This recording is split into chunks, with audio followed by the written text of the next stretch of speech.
अस्मद्गुरुभ्यो नमः। श्रीमान् वेङ्कटनाथार्य कवितार्किककेसरी वेदान्ताचार्यवर्यो मे सन्निधत्तां सदा हृदि यो नित्यमच्युतपदाम्बुज युग्मरुक्मं व्यामोहतस्तैतराणि तृणाय मेने अस्मद्गुरोर्भगवतोऽस्य देकसिन्धोः रामानुजस्य चरणो शरणं प्रपद्ये। भूतं सरश्च महदाह्वय पट्टनाथ श्रीभक्तिसारकुलशेखरयोगिवाहान् भक्ताङ्गिरेण परकालेतीन्द्रमिश्रान् श्रीमत्पराङ्कुशमुनिं प्रणतोऽस्मि नित्यं पितामहस्यापितामहाय प्राचेतसादेशफलप्रदाय श्रीभाष्यकारोत्तमदेशिकाय श्रीशैलपूर्णाय नमो नमस्ताते। कूजन्तं राम रामेति मधुरं मधुराक्षरमारुह्य कविताशाखां वन्दे वाल्मीकिकोकिलं यत्र यत्र रघुनाथकीर्तनं तत्र तत्र कृतमस्तकाञ्जलिं बाष्पवारि परिपूर्णलोचनं मारुतिं नमत राक्षसान्तकं वेदवेद्ये परे पुंसि जाते दशरथात्मजे वेदप्राचेतसा दासीत् साक्षात् रामायणात्मना तदुपगतसमाससन्धियोगं समुद्रोपनतार्थवाक्यबद्धं रघुवरचरितं मुनिप्रणीतं दशशिरस्तवजं निशामेध्वं श्रीराघवं दशरथात्मजम् अप्रमेयं सीतापतिं रघुकुलान्वयरत्नदीपम् आजानुबाहुमरविन्ददलायदाक्षं रामं निशाचरविनाशकं नमामि। वैदेही सहितं सुरोद्यमतुले हैमे महामण्डपे मध्ये पुष्पकमासने मणिमये वीरासने सुस्थितम् अग्रे वाचैति प्रवञ्चनसुते तत्त्वं मुनिभ्यः परं व्याख्यान्तं भरतादिविपरिवृतं रामं भजे श्यामलमापदापहर्तारं धातारं सर्वसम्पदां लोकाभिरामं श्रीरामं भूयो भूयो नमाम्यहम्।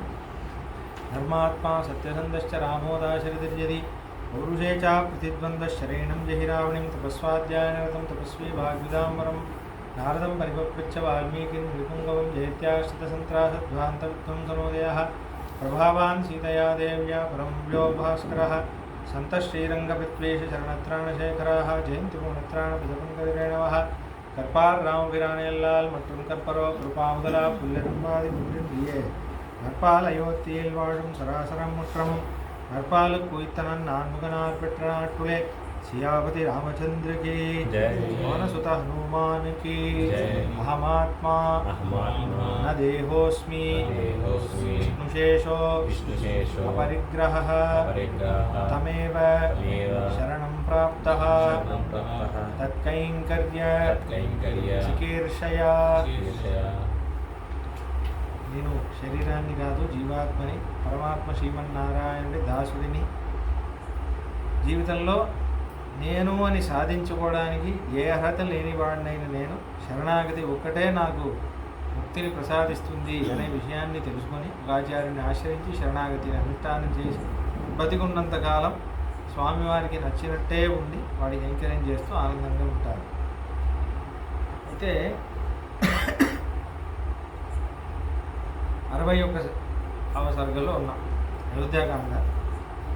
సుమంత్రుడు చాలా అందంగా సందేశాన్ని ఇచ్చాడు. రాముడి సందేశాన్ని అందజేశాక సుమంత్రస్వామి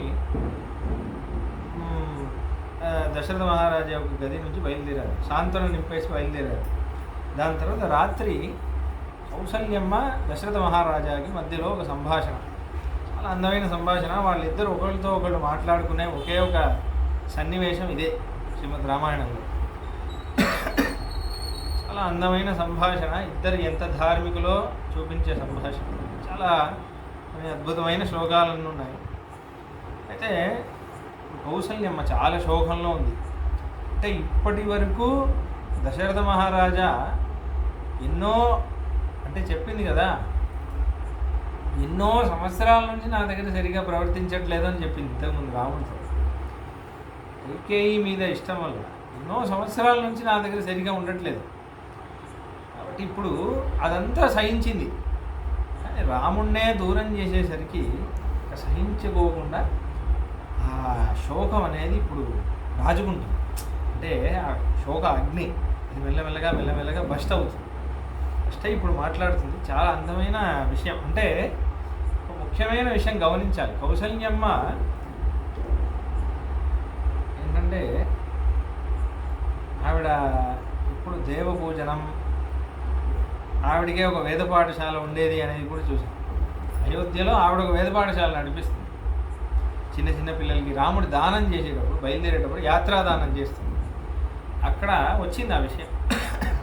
లక్ష్మణుడికి చెప్తాడు రాముడు, మన అమ్మకి చిన్నపిల్లలు వేదాధ్యయనం చేసే పిల్లలంటే చాలా ఇష్టం. ఆవిడ ఒక పాఠశాల నడిపిస్తుంది, చిన్నపిల్లలకి అన్నదానం చేస్తుంది. ఆ పిల్లలకి మన పిల్లలకి వేదాధ్యయనం ఆ వేద పాఠశాలలో అన్నానికి ఏ కొరత లేకుండా ఏమేమి ధన కోశం అంతా ఇవ్వాలో ఇచ్చేసిరా లక్ష్మణ అని చెప్తారు. అంటే ఎందుకంటే ఆవిడికి ఆ వేదాధ్యయనం శాస్త్రం మీద ఎక్కువ విశ్వాసం. అందుకే రాముడు ఆవిడికి కొడుకుగా పుడుతున్నాడు. అంటే ఆ అమ్మా నాన్న ఎటువంటి అమ్మా నాన్న అంటే పితరం రోచయామాశ తథా దశరథం నృపం అని వస్తుంది బాలకాండలో. ఈయన్నే నాకు నాన్న అవ్వాలి అని స్వామి ఎంచుకుంటున్నాడు అంటున్నారు వాల్మీకి మహర్షి. చాలా అందమైన వాక్యం. అంటే ఈయన నాకు నాన్న అవ్వాలి అని స్వామి చూస్ చేస్తున్నాడు. ఎప్పుడు మన అమ్మా నాన్న మనం చూస్ చేయాలి కదా. కానీ స్వామి ఆయనకి పుట్టుక అనేది లేదు. అజాయమానో బహుదా విజాయితే అని అంటుంది వేదం. అంటే పుట్టుక లేనివాడు మళ్ళీ మళ్ళీ పుడతాడు. ఎందుకు? మన కోసం అవతారం చేస్తాడు. చేసేటప్పుడు ఈ దశరథుడు నాకు నాన్నవ్వాలి, ఈ కౌసల్య నాకు అమ్మవ్వాలి అని స్వామి ఎంపిక చేసుకుంటున్నాడు. ఎందుకంటే వాళ్ళు దానికి అలాంటి వాళ్ళు ఇలానే దేవకి వసుదేవులు కూడా అలానే. వసుదేవుడు ఎంత ధార్మికుడు అంటే నిజానికి భగవద్గీత కృష్ణుడు చెప్పాలంటే వసుదేవుడు లాంటి ఒక నాన్నకి కొడుకుగా పుడితేనే చెప్పగలుగుతాడు. ఎందుకంటే భగవద్గీతలో కృష్ణుడు చెప్పిందంతా అనుష్ఠానం చేసి చూపించారు వసుదేవ వారు. ఒక చిన్న ఉదాహరణ చెప్పాలంటే కళ్ళ ముందు 6 పిల్లల్ని శిశువుల్ని పుట్టగానే తీసుకెళ్తున్నాడు కంసుడు. కళ్ళ ముందు చంపుతున్నాడు. కొంచెం కూడా ధర్మం నుంచి తప్పట్లేదు. శాంత స్వభావం నుంచి తప్పట్లేదు. భగవత్ సంకల్పం ఏముందో అది జరుగుతుంది అని ఇంకా నమ్ముతున్నాడు. ఎంత ధార్మికులు అంటే భాగవతంలో వస్తుంది, అశరీరి వాక్ వస్తుంది పెళ్ళవగానే. దేవకి వసుదేవులకి పెళ్ళవగానే వీళ్ళకి పుట్టే 8వ కొడుకే నిన్ను చంపుతాడు కంస అని ఒక అశరీరి వాక్. వసుదేవ స్వామి ఎంత సాత్వికులు అంటే అంతే కదా, కంస నాకు కొడుకు పుట్టగానే నీ చేతిలోనే ఇచ్చేస్తాను, నువ్వు ఏమైనా చేసుకో, దీనికి ఎందుకు ఈ విషయం? కళ్ళ ముందు చంపుతున్నాడు. ఏమాత్రం అంటే ఏడవట్లేదు కూడా. అంటే రాతిగుండా అనుకోవద్దు, చాలా వివేక జ్ఞానం ఉన్నాయి వసుదేవుడు అంటే. అక్కడే భగవద్గీత ప్రారంభమవుతుంది. అంటే శోకానికి పరితపించిపోతుంది అర్జునుడు.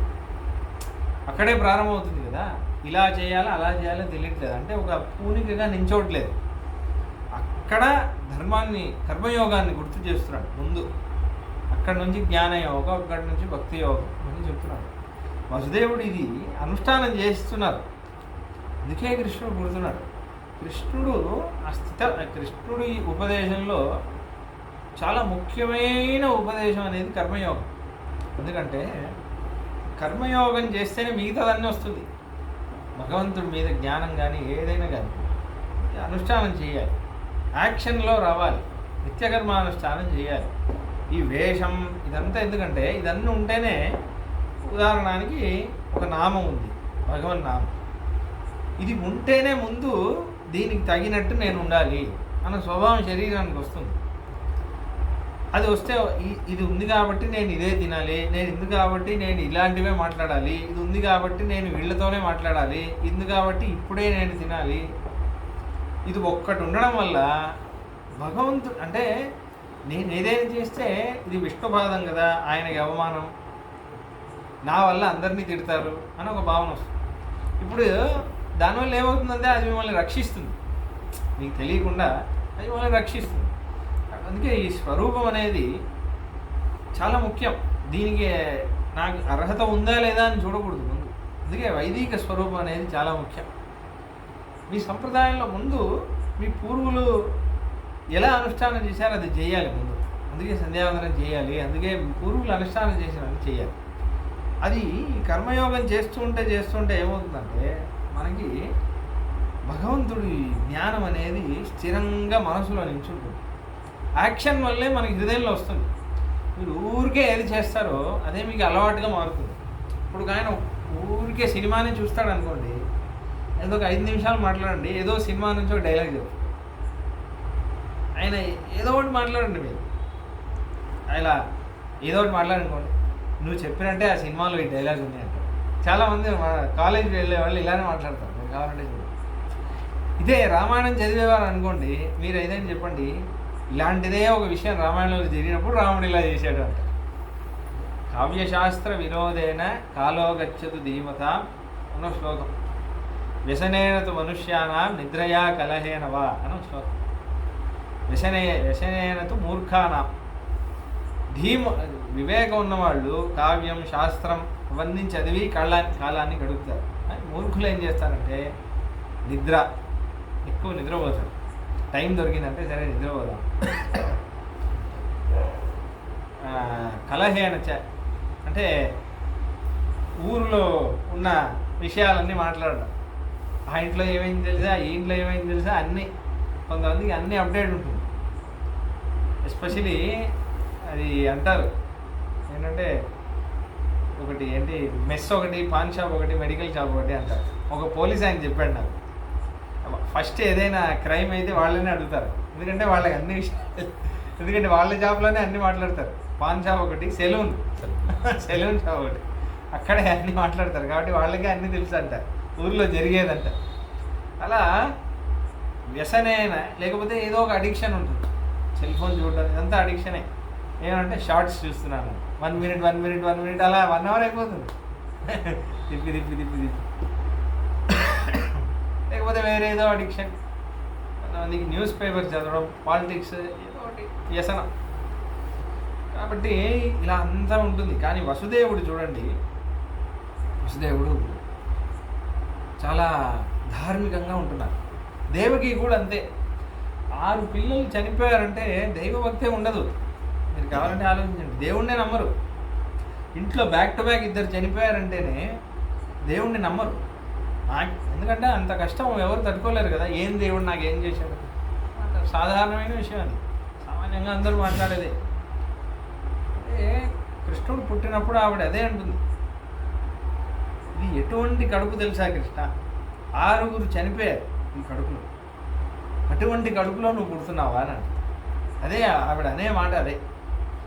అందరూ చాలామంది తిట్టారంట, అంటే పాపిష్టి కడుపు అది అని తిట్టారంట దేవకి. ఎటువంటి కడుపు తెలుసా కృష్ణ ఇది, దాంట్లో నువ్వు పుడుతున్నావా? ప్రళయకాలంలో బ్రహ్మాండంతో నీ కడుపులో ఉంటుంది, అట్లాంటి వాడు నువ్వు నా కడుపులో ఉంటున్నావా అని అంటుంది. స్తుతి వస్తుంది కృష్ణ జనన సర్వే. అహోనృలోకస్య విడంబనం, ఏం ఆశ్చర్యం ఇది అంటుంది, ఏడుస్తుంది. అందుకే పుడుతున్నా అంటే మహావిశ్వాసం. ఏదైనా సరే భగవంతుడు రక్షిస్తాడు. మూఢంగా గోపికలందరూ అలానే ఉంటున్నారు. అటువంటి వాళ్ళకి పుడతాడు, అటువంటి వాళ్ళనే ఎంపిక చేసుకుంటాడు. ఇప్పుడు రాముడు ధర్మాన్ని అనుష్ఠానం చేసేవాళ్ళు, కౌసల్య అయినా సరే, దశరథుడైనా సరే, అటువంటి వాళ్ళకే పుట్టాలి అని పుడుతున్నాడు. అందరి అవతారం అంతా చూడండి, రామానుజాచార్యుల వారి అవతారం చూడండి, వేదాంతేశ్వర స్వామి అవతారం చూడండి. వేదాంతేశ్వర స్వామి వాళ్ళ తాతగారు పుండరీక యజ్వా అని అగ్నిహోత్రం చేసే వంశం. ఆ యాగం అవన్నీ చేసే వంశంలో ఉన్నవాళ్ళే. వాళ్ళకి ఈ వేదంలో ఉన్న అనుష్ఠాన విషయం అంతా తెలుస్తుంది. వాళ్ళకి యాగం చేసే వంశంలో వచ్చిన వాళ్ళకి రక్తంలోనే ఉంటుంది. అది గుడిలో కైంకర్యం చేసే అర్చక స్వామి వంశంలో వచ్చిన వాడికి రక్తంలోనే ఉంటుంది భగవద్ కైంకర్యం అనేది. వాడు నేర్పిస్తే వచ్చేది కాదు, ఇది రక్తంలో వస్తుంది. వేదపారాయణమే వేదాధ్యయనమే చేస్తున్నాను అనుకోండి, చిన్నప్పటి నుంచి చూసి వాళ్ళకి వేదం నేర్చు. అలానే మనం అటువంటి ఎన్వైరన్మెంట్ మనమే ఇది చేయాలి. అలానే ఇప్పుడు దశరథ మహారాజా, కౌసల్య వీళ్ళిద్దరు మాట్లాడేది చూడండి, చాలా అందంగా. వాళ్ళు కష్టంలో చాలా శోకంలో మాట్లాడుతున్నారు ఒకళ్ళతో ఒకళ్ళు, అయినా కానీ అన్ని ధార్మికమైన విషయాలే వస్తాయి. చూడండి, సానూనం కథం నరవరశ్రేష్ఠ పుత్రౌ తౌ సహ సీతయా దుఃఖితౌ సుఖ సంవృద్ధౌ వనే దుఃఖం సహిష్యతః యద్యపి త్రిషు లోకేషు ప్రతితం తే మహద్యశః సానుక్రోశో వదాన్యశ్చ ప్రియవాదీ చ రాఘవః. ఏమండి, 3 లోకాల్లో మీరు చాలా ప్రఖ్యాతి ఉంది మీకు. ఏమని? మహద్యశః, దశరథ మహారాజా లాంటి గొప్ప మహారాజా లేడు అని అంటున్నారు. సానుక్రోశోబ్బ, ఆయనకున్నంత దయ ఎవరికీ లేదు అంటున్నారు. వద అన్యశ్చ, ఆయన చేసేంత దానం ఎవరు చేయరు అంటున్నారు. ప్రియవాదీచ, చాలా ప్రియంగా మాట్లాడతారు అంటున్నారు. కానీ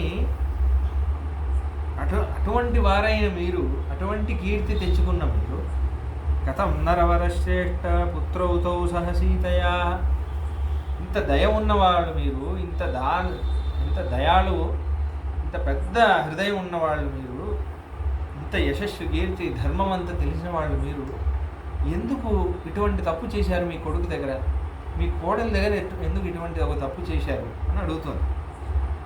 సానూనం తరుణీ శ్యామ సుకుమారి సుఖోచిత కథముష్ణం చ శీతం చ మైథిలి విసహిష్యతే. సీత ముందే తరుణి, చాలా చిన్న పిల్ల, ఇప్పుడే యవ్వనం వికసించింది పాపం, చాలా అందగత్తె, చాలా సుకుమారురాలు, సుఖోచిత, చాలా సుఖం అనుభవించడానికి తగిన అన్ని అర్హత ఉంది. అటువంటి ఆవిడ కథముష్ణంచ శీతంచ, వనం అంటే చాలా విపరీతమైన ఎండ ఉంటుంది, విపరీతమైన గాలి ఉంటుంది, విపరీతమైన వర్షం ఉంటుంది, విపరీతమైన చలి ఉంటుంది. ఎలా అనుభవిస్తుంది పాపం, ఎలా కష్టపడుతుంది. అయోధ్య నగరంలో సుఖంగా ఉండి రాజభోగాలన్నీ అనుభవించాల్సిన నా కోడలు సీత చిన్నపిల్ల వేరే, ఇటువంటి అడవి పాలు చేశారే, ఇదైనా మీరు ఇన్ని రోజులు కట్టి కాపాడిన ధర్మం ఎక్కడ వెళ్ళింది అని అడుగుతుంది. ముక్త్వాశనం విశాలాక్షి సూపదంశాన్వితం శుభం వన్యం నైవారమాహారం కథం సీతోపభోక్షతే. ఇక్కడ అదేమంటారు, రెడ్ కలర్ రైస్ ఒకటి, చాలా అదే ఉన్నతమైన రైస్, ఏదో వస్తుంది, ఏదో అన్నం, అదే వండుతారు అయోధ్యలో. ఊర్లో ఉన్న సామాన్య ప్రజలు కూడా అదే తింటారు. అంటే ఈ కాలంలో చెప్పాలంటే ఒక బాస్మతి రైస్ లాగా అనుకోండి. అంటే మనకి ఉన్నతమైన దానికంటే ఇది రెడ్ రైస్ అంటారు, షాలి, అది తింటారు. అంటే సామాన్యమైన వాళ్ళు కూడా చాలా కాస్ట్లీ, అది చాలా అన్నంలోనే చాలా ఉన్నతమైన అన్నం, అది తింటారు. కాబట్టి అది తిని ఆనందంగా ఉండాల్సిన సీతమ్మ అడవిలో ఎక్కడ అన్నం దొరుకుతుందో తెలియదు, ఎక్కడ ఏ ధాన్యం ఎక్కడ దొరుకుతుందో తెలియదు, అన్నీ ఏరుకొని ఏది తినాలి. భుక్త్వాశనం విశాల సూపదంశాన్వితం. ఇక్కడ అయోధ్యలో ఒక్కొక్క పూటకి వండి పెట్టడానికి ఒక్కొక్క పరిచారకులు ఉంటారే, షిఫ్ట్ ఉంటుంది అందరికీ. అక్కడ కూడా అది బాలకాండలోనే వస్తుంది. రాముడికి వండాలి, సీతారాములకి వండాలి అని కొత్త ఆ వేషమే అంత శుద్ధంగా వేసుకొని వస్తారు డైలీ. వాళ్ళు కూడా నగలన్నీ కొత్త నగలు వేసుకోవాలి. అంటే రాముడికి వండేటప్పుడు చూడడానికి మనం బాగుండాలి అని. ఇంకా ఎలా ఉంటుందంటే, ఆయన షిఫ్ట్ 1 o'clock అయిపోయింది అనుకోండి, 1 o'clock ఇంకా అతను రావాలి, వచ్చే నెక్స్ట్ పూటకు వండాలంటే ఆయన అంటాడు, లేదు నేనే ఉంటాను, రాముడికి నేనే వండి పెడతాను అని. లేదు నువ్వే చేస్తావు, నేను ఎప్పుడు చేయాలి రాముడికి, అలా వంట చేస్తారు. 1 అంటే 12 o'clock వెళ్ళిపోతాం. కానీ అంత ఇష్టం అంట రాముడికి వంట చేయాలంటే. అలా ఇక్కడ ఉత్వాసనం విశాలాక్షి సూపదంశాన్వితం శుభం. ఇక్కడ వివిధ రకమైన రసాలు, పానాలు, టైంకి జ్యూస్ అవన్నీ వస్తుంది. అవన్నీ ఆనందంగా అనుభవించాల్సిన విశాలాక్షి సీతమ్మ ఇంత కష్టపడాలా అని అడుగుతుంది. గీతవాదిత్ర నిర్ఘోషం శృత్వా శుభ సమన్విత. ఇక్కడ వీణానాదం, మురళీనాదం, వాద్యాలు అవన్నీ విని ఆనందంగా ఉండాలి.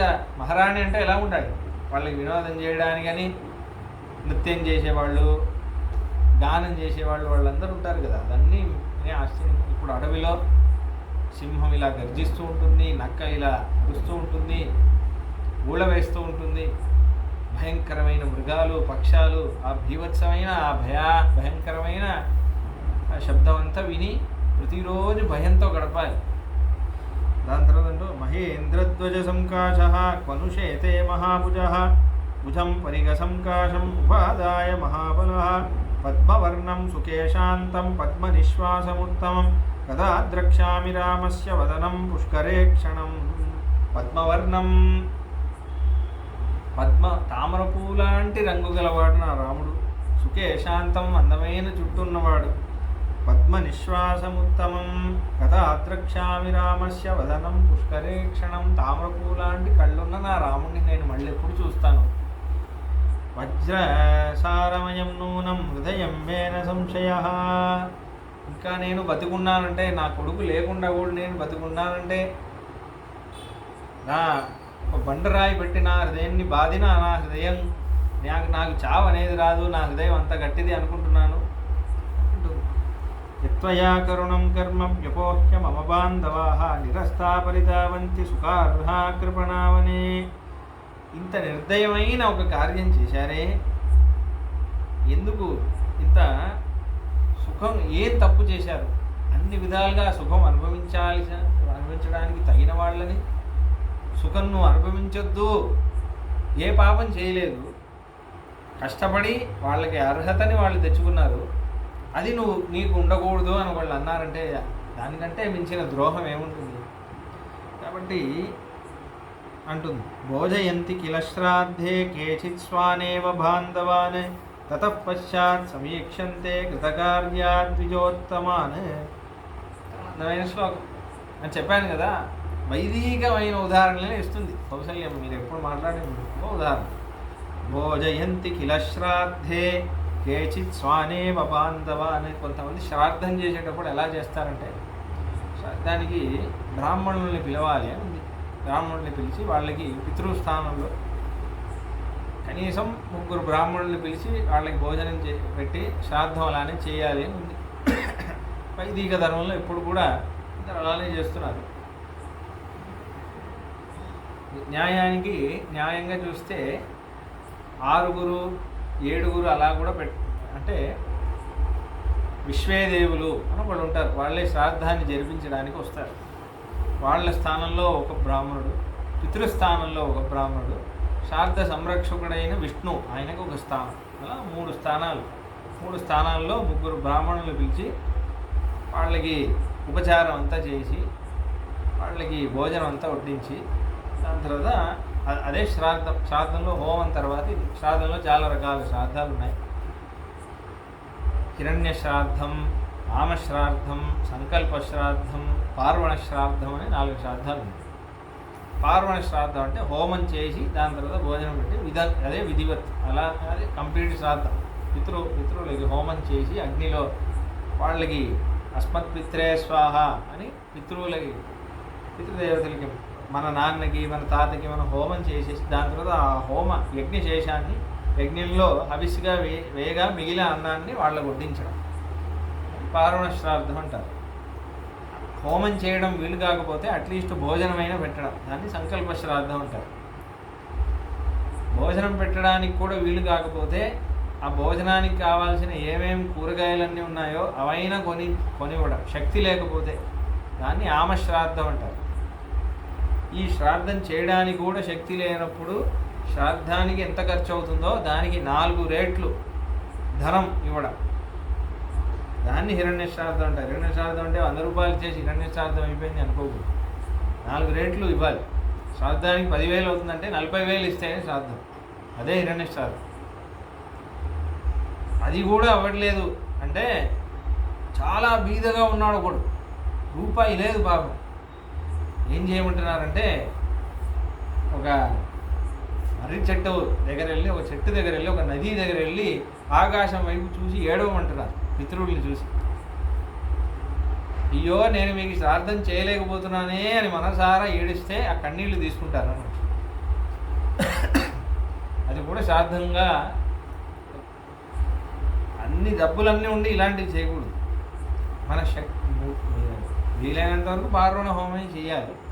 ఇదంతా అంటే ఉపనయనం అవన్నీ ఉన్న వాళ్ళకి, ఇంకా వాళ్ళకి దానం చేస్తే చాలు. మీ అందరికి చాలా సులభం.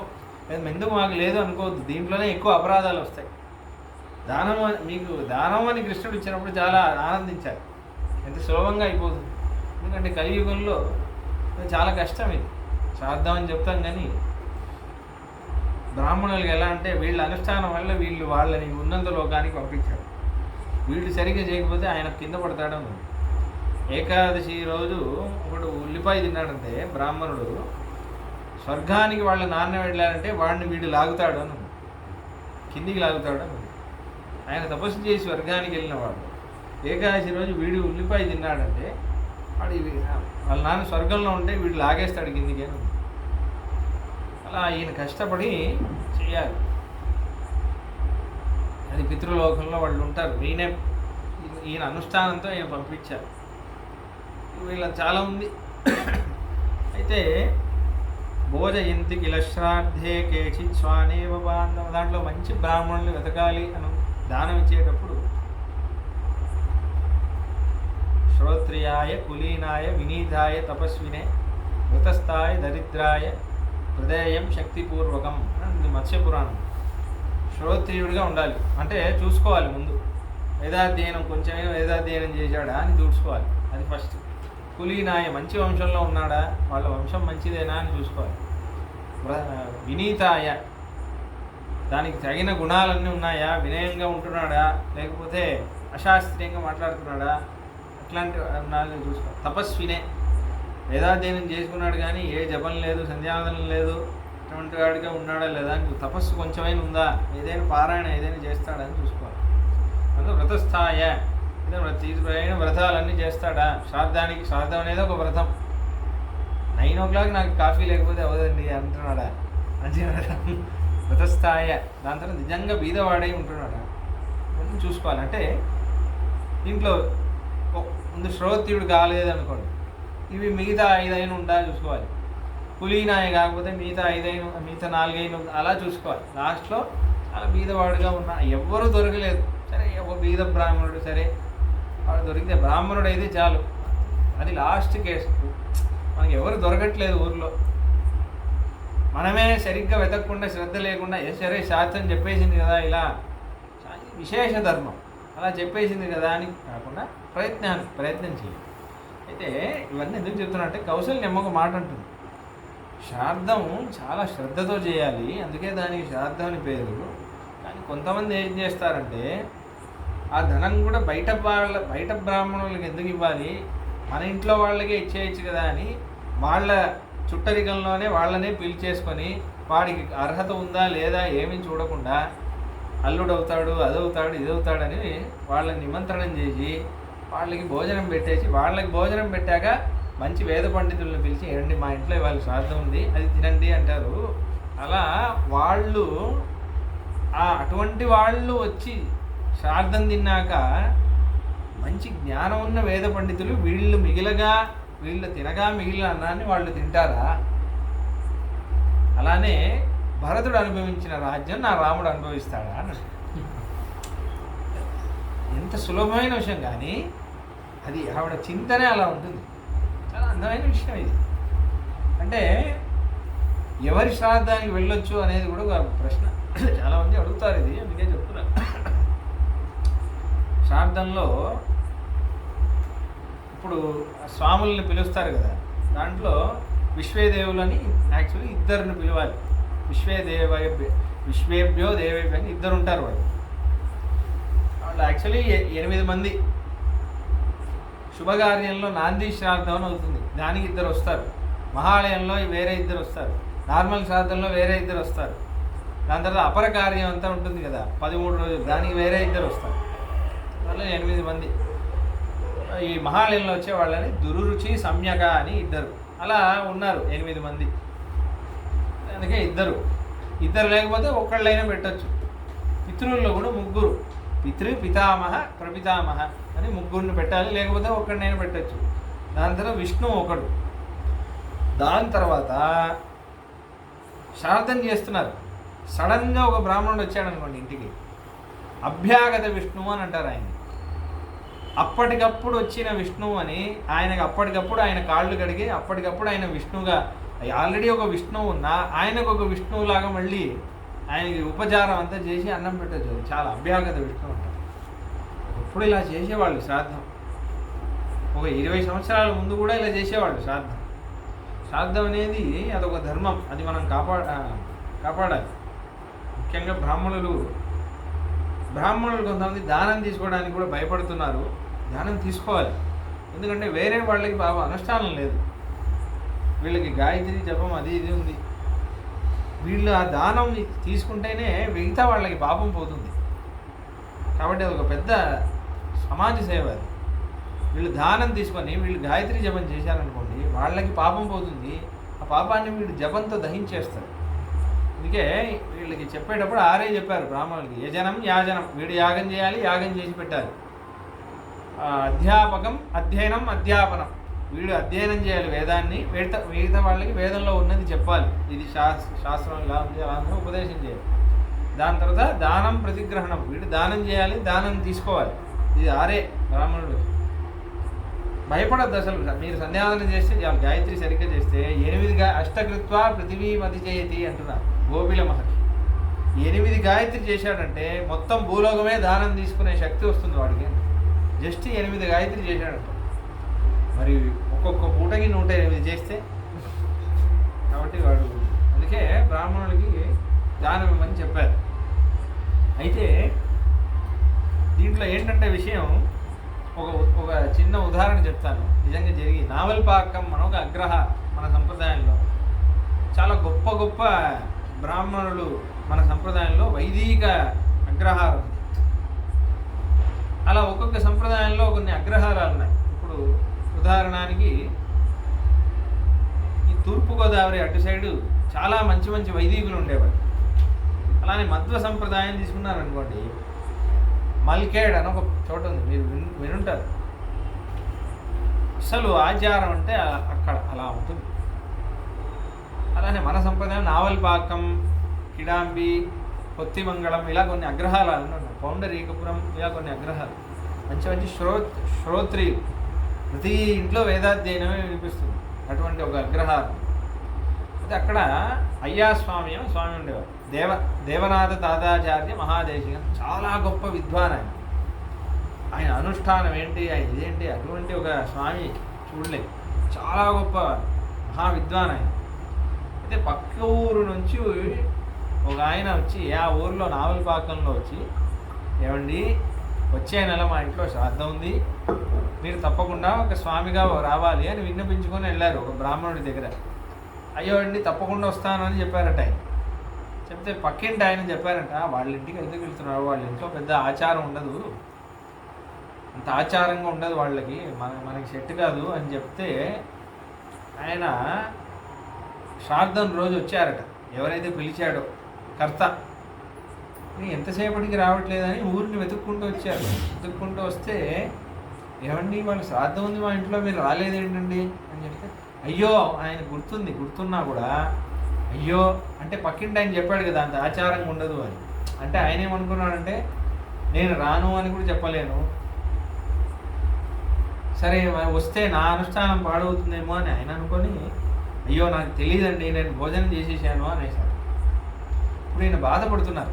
ఇప్పుడు నేను ఎవరిని పిలవాలి, ఇంకో కొద్దిసేపట్లో శ్రాద్ధం ప్రారంభించాలి, ఎవరిని పిలవాలి అన్నప్పుడు అప్పుడు అయ్యాస్వామి అయ్యాస్వామి అంటారు. ఆయన దేవనాథ దాదాజీ అంటే పెద్ద ఆయన అని అర్థం.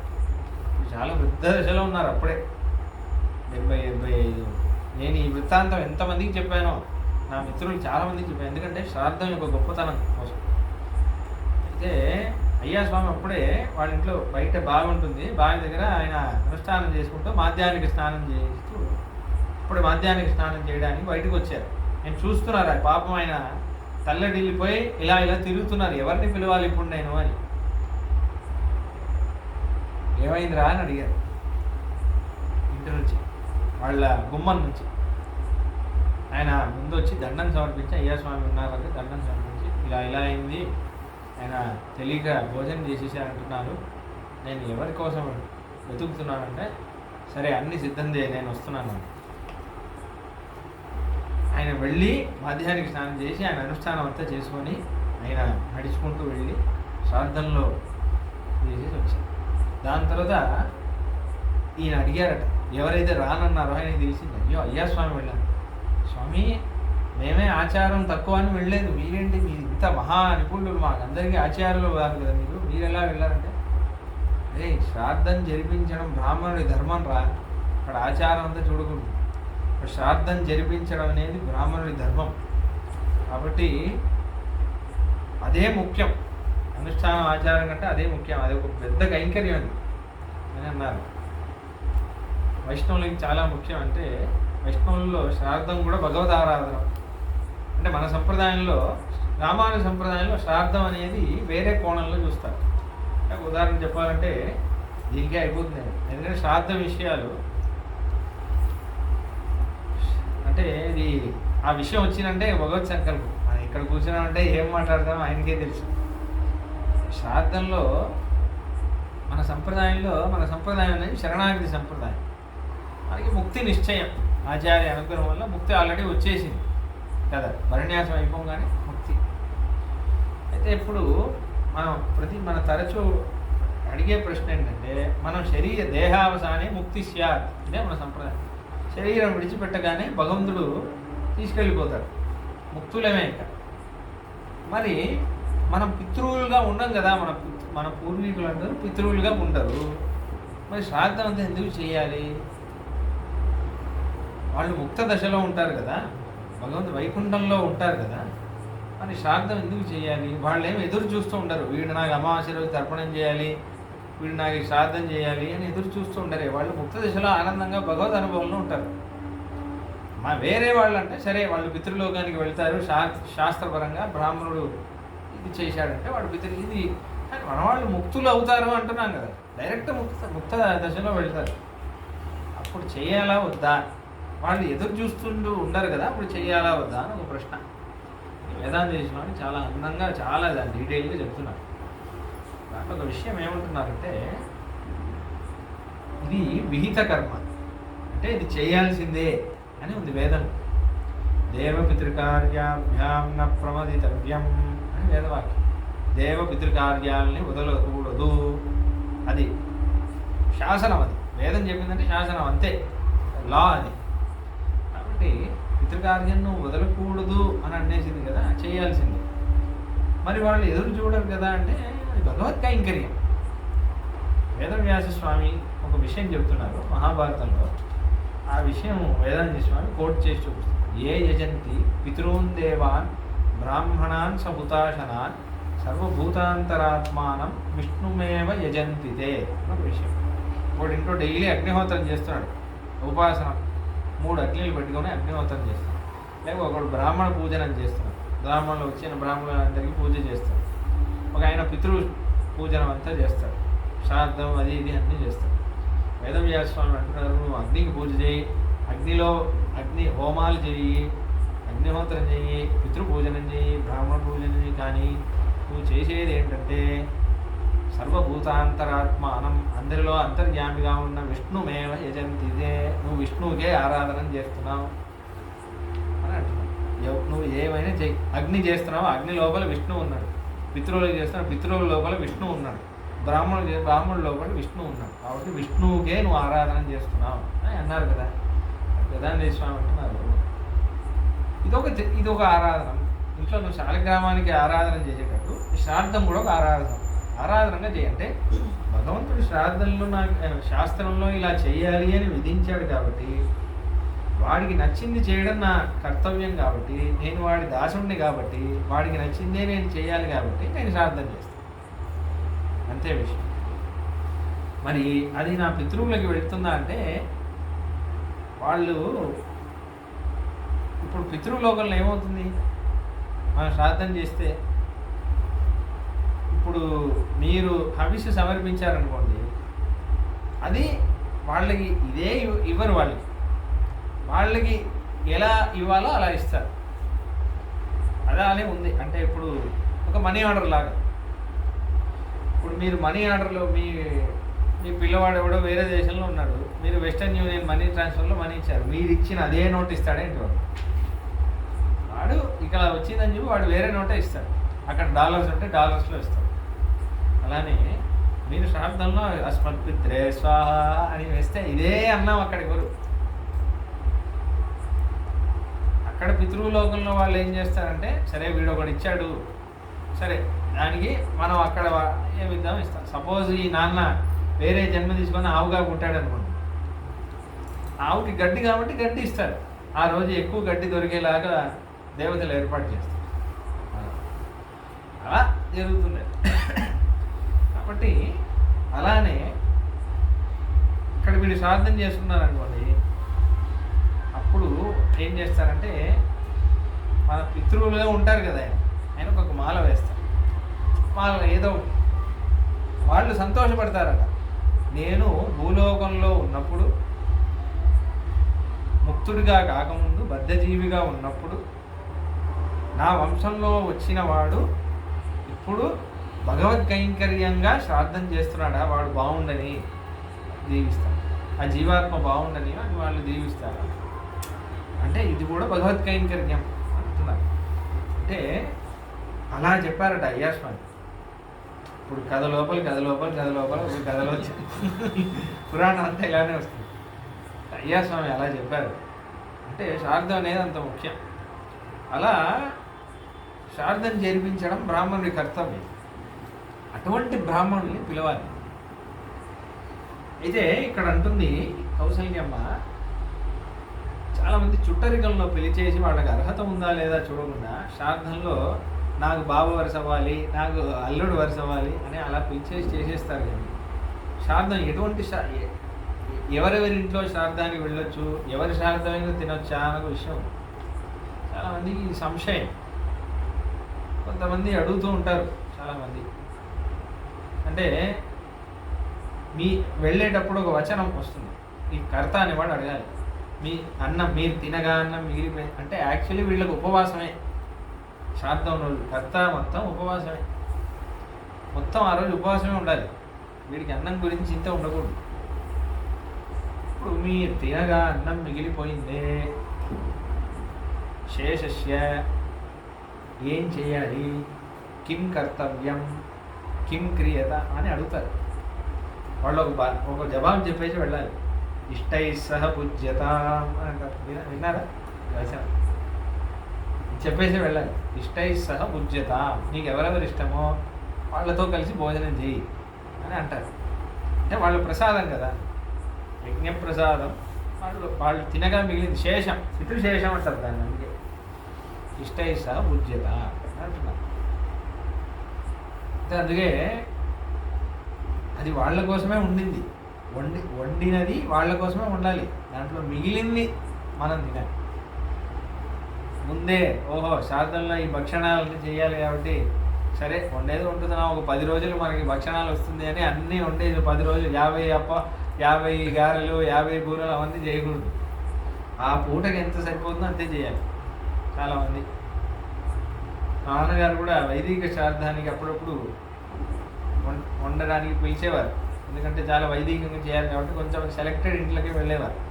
ఎందుకంటే మా నాన్న చాలా స్వరూపంలో చేసేవారు కాబట్టి. కొంతమంది పాపం 100 అప్పాలు అవి ఇవి చేసి ఇచ్చేవారు. పాపం చేసి చెయ్యంతా పాపం మార్చిపోయేది మా నాన్నగారు. తినడం కూడా వచ్చేది కాదు చిన్నప్పుడు. అంత గుర్తొస్తే ఇప్పుడు కన్నీళ్ళు వస్తాయి, ఎంత కష్టపడ్డారో మమ్మల్ని కాపాడడానికి. అలా అంత అన్నీ ఒక్కడే చేసుకోవాలి పాపం. అయితే అలా చేయకూడదు శ్రాద్ధం అనేది. ఇష్టై సహా అంటే ఎవరు, నాకు ఎవరెవరు ఇష్టమో అందరితో తినొచ్చా? అలాగా ఇక్కడ ఇష్టై సహా అంటే వేద భాషలో ఏముందంటే సపిండులు అని అర్థం, జ్ఞాతులు, ఆ వంశానికి చెందిన వాళ్ళు అని అర్థం. అది కాకుండా ఎవరు తినొచ్చు అంటే మీకు మాతృవంశం అయితే తినొచ్చు. అంటే మీ అమ్మ సైడు మీ అమ్మమ్మ తాత మీ మేనమామయ్య వాళ్ళ వంశంలో ఉంటే తినొచ్చు. మీ వంశంలో మీ పూర్వీకులు 7 తరాల్లో ఎవరైనా ఉంటే జ్ఞాతులు అయితే తినొచ్చు. దాని తర్వాత గురువు అయితే మీకు గురువు ఉపదేశం చేసిన గురువు అంటే ఆయన సాధన తినచ్చు. లేకపోతే యతి అయితే తినొచ్చు అంతే. ఆయన లేకపోతే మిమ్మల్ని నిమంత్రణం చేస్తే, అంటే ఇప్పుడు స్వామిగా పిలిచారనుకోండి, విశ్వ దేవస్థానంలో మీరు రావాలి అలా తినొచ్చు. కానీ ఎవరో శ్రాద్ధంలో మనం వెళ్ళి సంబంధం లేకుండా మనం తినాలి అనేది తినకూడదు. అలా వడ్డీ ఎవరైతే వాళ్ళింట్లో శ్రాద్ధం జరిగేటప్పుడు వాళ్ళ పితృవుల శేషాన్ని సంబంధమే లేని ఒక వ్యక్తికి వాళ్ళు వడ్డిస్తున్నారంటే పితృవులు చాలా బాధపడతారని ఉంది. వీడికి చాలా అనుగ్రహం కావాలని నేను ఒక వస్తువుని ఇస్తే వీడికి కాపాడుకోవడం తెలియలేదు అని వాళ్ళు బాధపడతారు.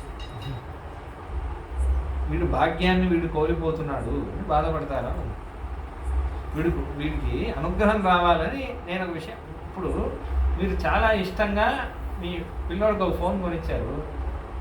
నాన్న మా క్లాస్లో పిల్లోడికి ఫోన్ లేదంటే నువ్వు కొనిచ్చిన ఫోన్ వాడికి ఇచ్చేసానంటే మీకు ఎలా ఉంటుంది? అలానే ఉంటుంది.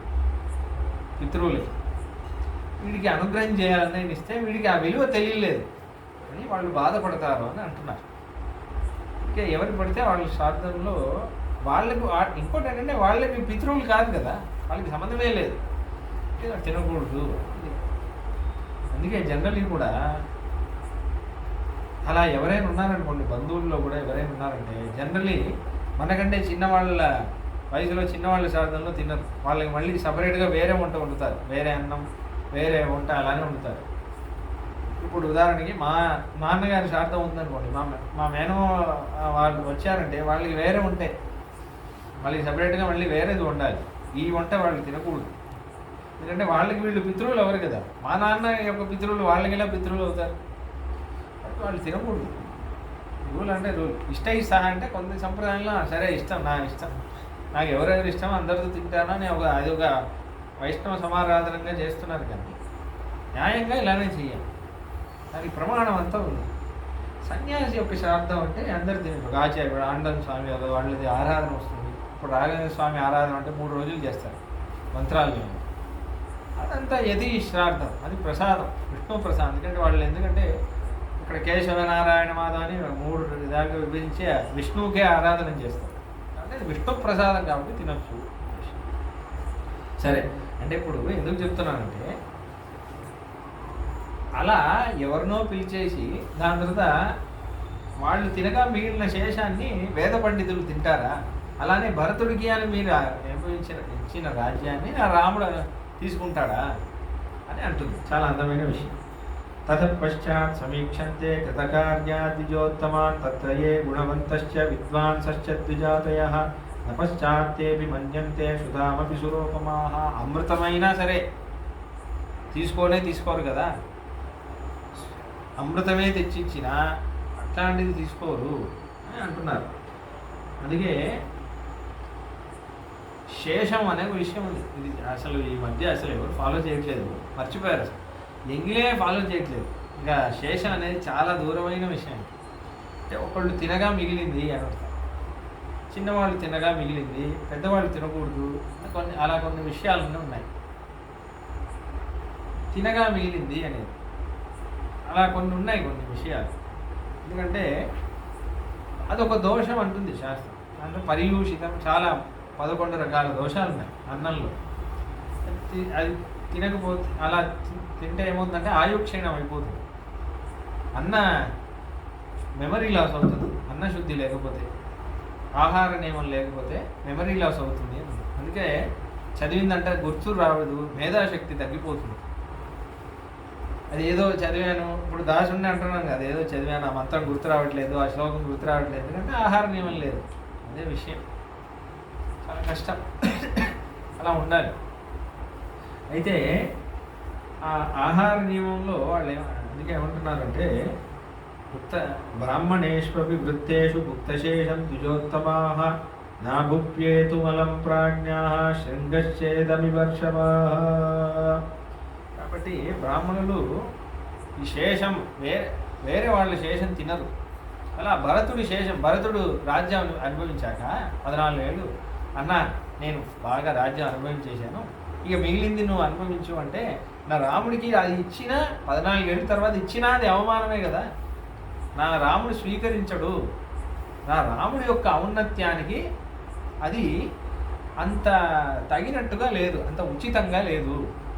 ఇది తర్వాత ఇస్తే కూడా అది రాముడి యొక్క ఔన్నత్యానికి అది సరిగ్గా ఉండదు, అదొక అవమానం అని అంటుంది. చెప్పడానికి ఇలా చెప్తాను. శేషం అనేది చాలా ఉంది. అందుకే ఏం చేయాలంటే సింపుల్గా మీ శేషం అనేది డౌట్ ఉందనుకోండి, నెయ్యి వేసి దాంట్లో ఇప్పుడు అంటే ఇప్పుడు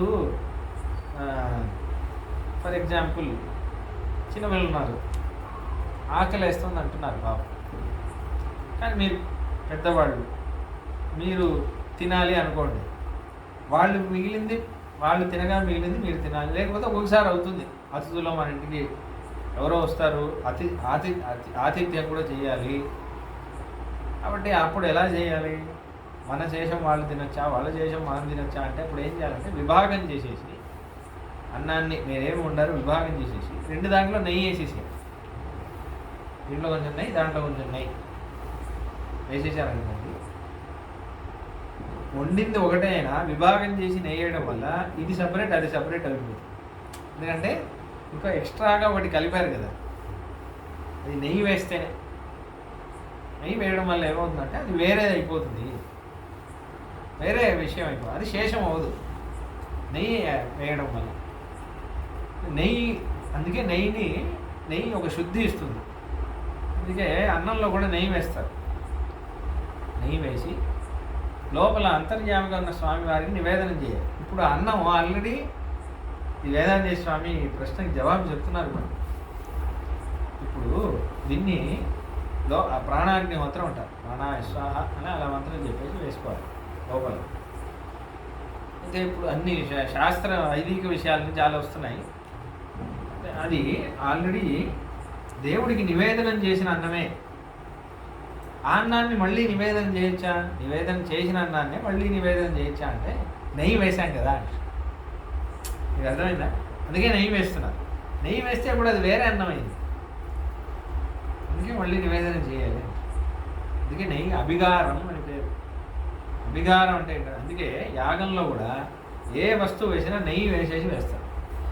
నెయ్యి వేసామంటే శేష ఏదైనా ఉంటే పోతుంది. ఎందుకు అంటే అది విష్ణువు ప్రభావం వల్ల. ఆజ్యస్య దైవతం విష్ణు అని అంటున్నారు. ఆజ్యం అని పేరు దాన్ని.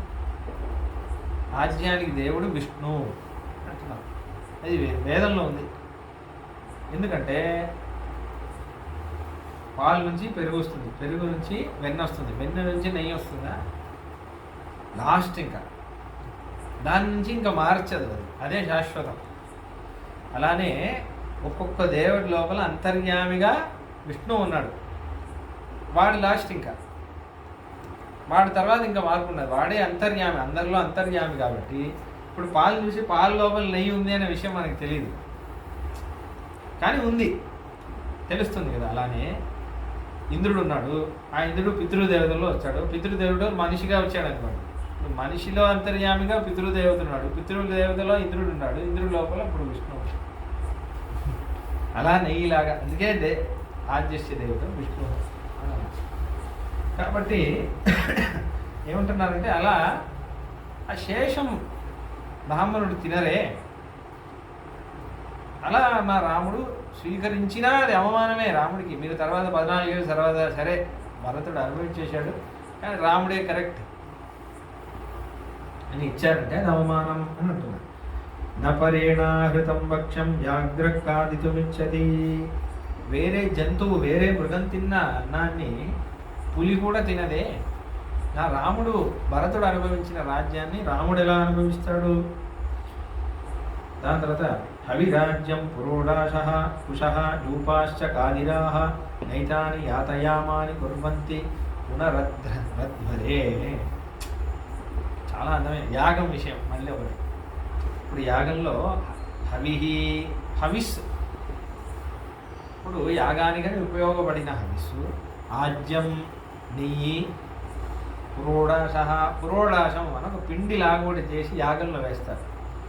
అగ్నిహోత్రం చేసే వాళ్ళందరూ చేస్తారు. దర్శపూర్ణమాసం అని వాళ్ళు చాలా విషయాలు చేస్తారు. స్థాళీ పాకం ఒకటి చేస్తారు. ఆ ఉపాసన అగ్నిలో చిన్న పాత్రలో అన్నం వండాలి. అన్నం వండి దానికి అది తింటే రోగాలన్నీ పోతాయి అన్న విషయాలన్నీ ఉన్నాయి. దర్శపూర్ణమాసం అని, పౌర్ణమికి అమావాస్యకు ఒక యాగం చేయాలి, చాలా విషయాలన్నీ ఉన్నాయి.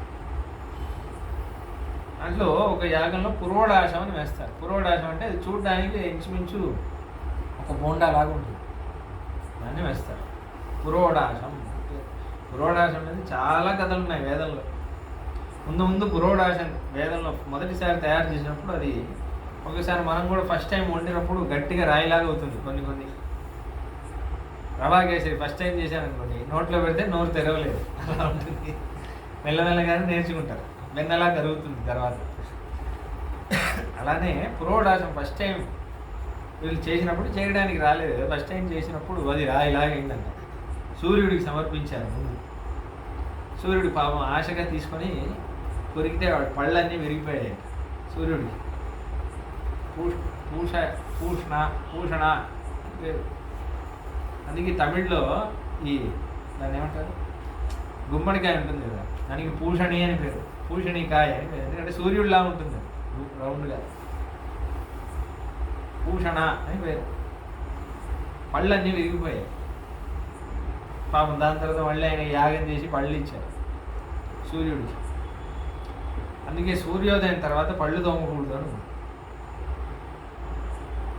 ఎందుకంటే సూర్యుడు ఉదయించాక పళ్ళు తోమారనుకోండి, ఇలా తోమారు చూసా నీ పళ్ళు లేవు నాకే ఉన్నాయి అని ఆయనకి ఆయన వెక్కిరించినట్టు ఉంటుంది అని అది ఉంటున్నారు. సూర్యోదయం ముందే తోమేయాలి పళ్ళు. సూర్యోదయం తర్వాత తోమితే సూర్యుడిని చూసి ఇలా తోమారనుకోండి, చూసావా నీకు పళ్ళు లేవు నాకు ఉన్నాయి అని వెక్కిరించినట్టు ఉంటుంది అని అంటున్నారు. కాబట్టి అలా పాపం చాలా కష్టపడ్డారు. అందుకే అంటున్నారంటే ఆ కథలో ఒక మంత్రం వచ్చింది, దేవస్య త్వాస వితు ప్రజవే అశ్వినోర్బాహుభ్యాః ఊష్ణోహస్తాభ్యామాదధే అని ఒక మంత్రం ఆ కథలోనే వచ్చింది. అంటే ఎవరైనా ఏదైనా ఇచ్చేశారంటే కొంచెం కూడా దాంట్లో రీసెర్చ్ చేయకుండా, దాని గురించి విచారం చేయకుండా అలానే స్వీకరించేయకూడదు అని ఉంటుంది. ముఖ్యంగా ఆహారం. వాళ్ళు ఇచ్చారు కదా అని నాకు జిలేబీ అంటే ఇష్టం, ఇది ఎలా చేశారు, ఎప్పుడు చేశారు, మనం తినచ్చా వద్దా, ఒక సందేహం వస్తే కూడా తినొద్దు అంటున్నాం. కానీ ఇవన్నీ చేశారనుకోండి మిమ్మల్ని సోషల్ బాయ్కాట్ చేస్తారు, జాగ్రత్తగా ఉండాలి. ఇప్పుడు కొంచెం ఓవర్గా చేస్తున్నాడు అన్నీ వేణుగోపాల స్వామి గుడిలో అర్చక స్వామి వల్ల ఆయన ఏదో బ్రెయిన్ వాష్ చేశాడని నన్ను అంటారు తర్వాత. అంటే చాలా జాగ్రత్తగా ఉండాలి. అందుకని ఆహార నియమం కోల్పోకుండా కాదు, ఆహార నియమం ఉండాలి. అంటే ముఖ్యంగా విష్ణు ప్రసాదం తినాలి అని అంటున్నాను. ఏదైనా సరే అది ముందు ఎలా ప్రారంభించాలంటే ఒక చాక్లెటే తింటున్నారు అనుకోండి, కిట్ క్యాట్ 5 స్టార్ ఏదో ఒకటి కృష్ణార్పణం అని చెప్పి తినండి. చాలా సింపుల్ కదా.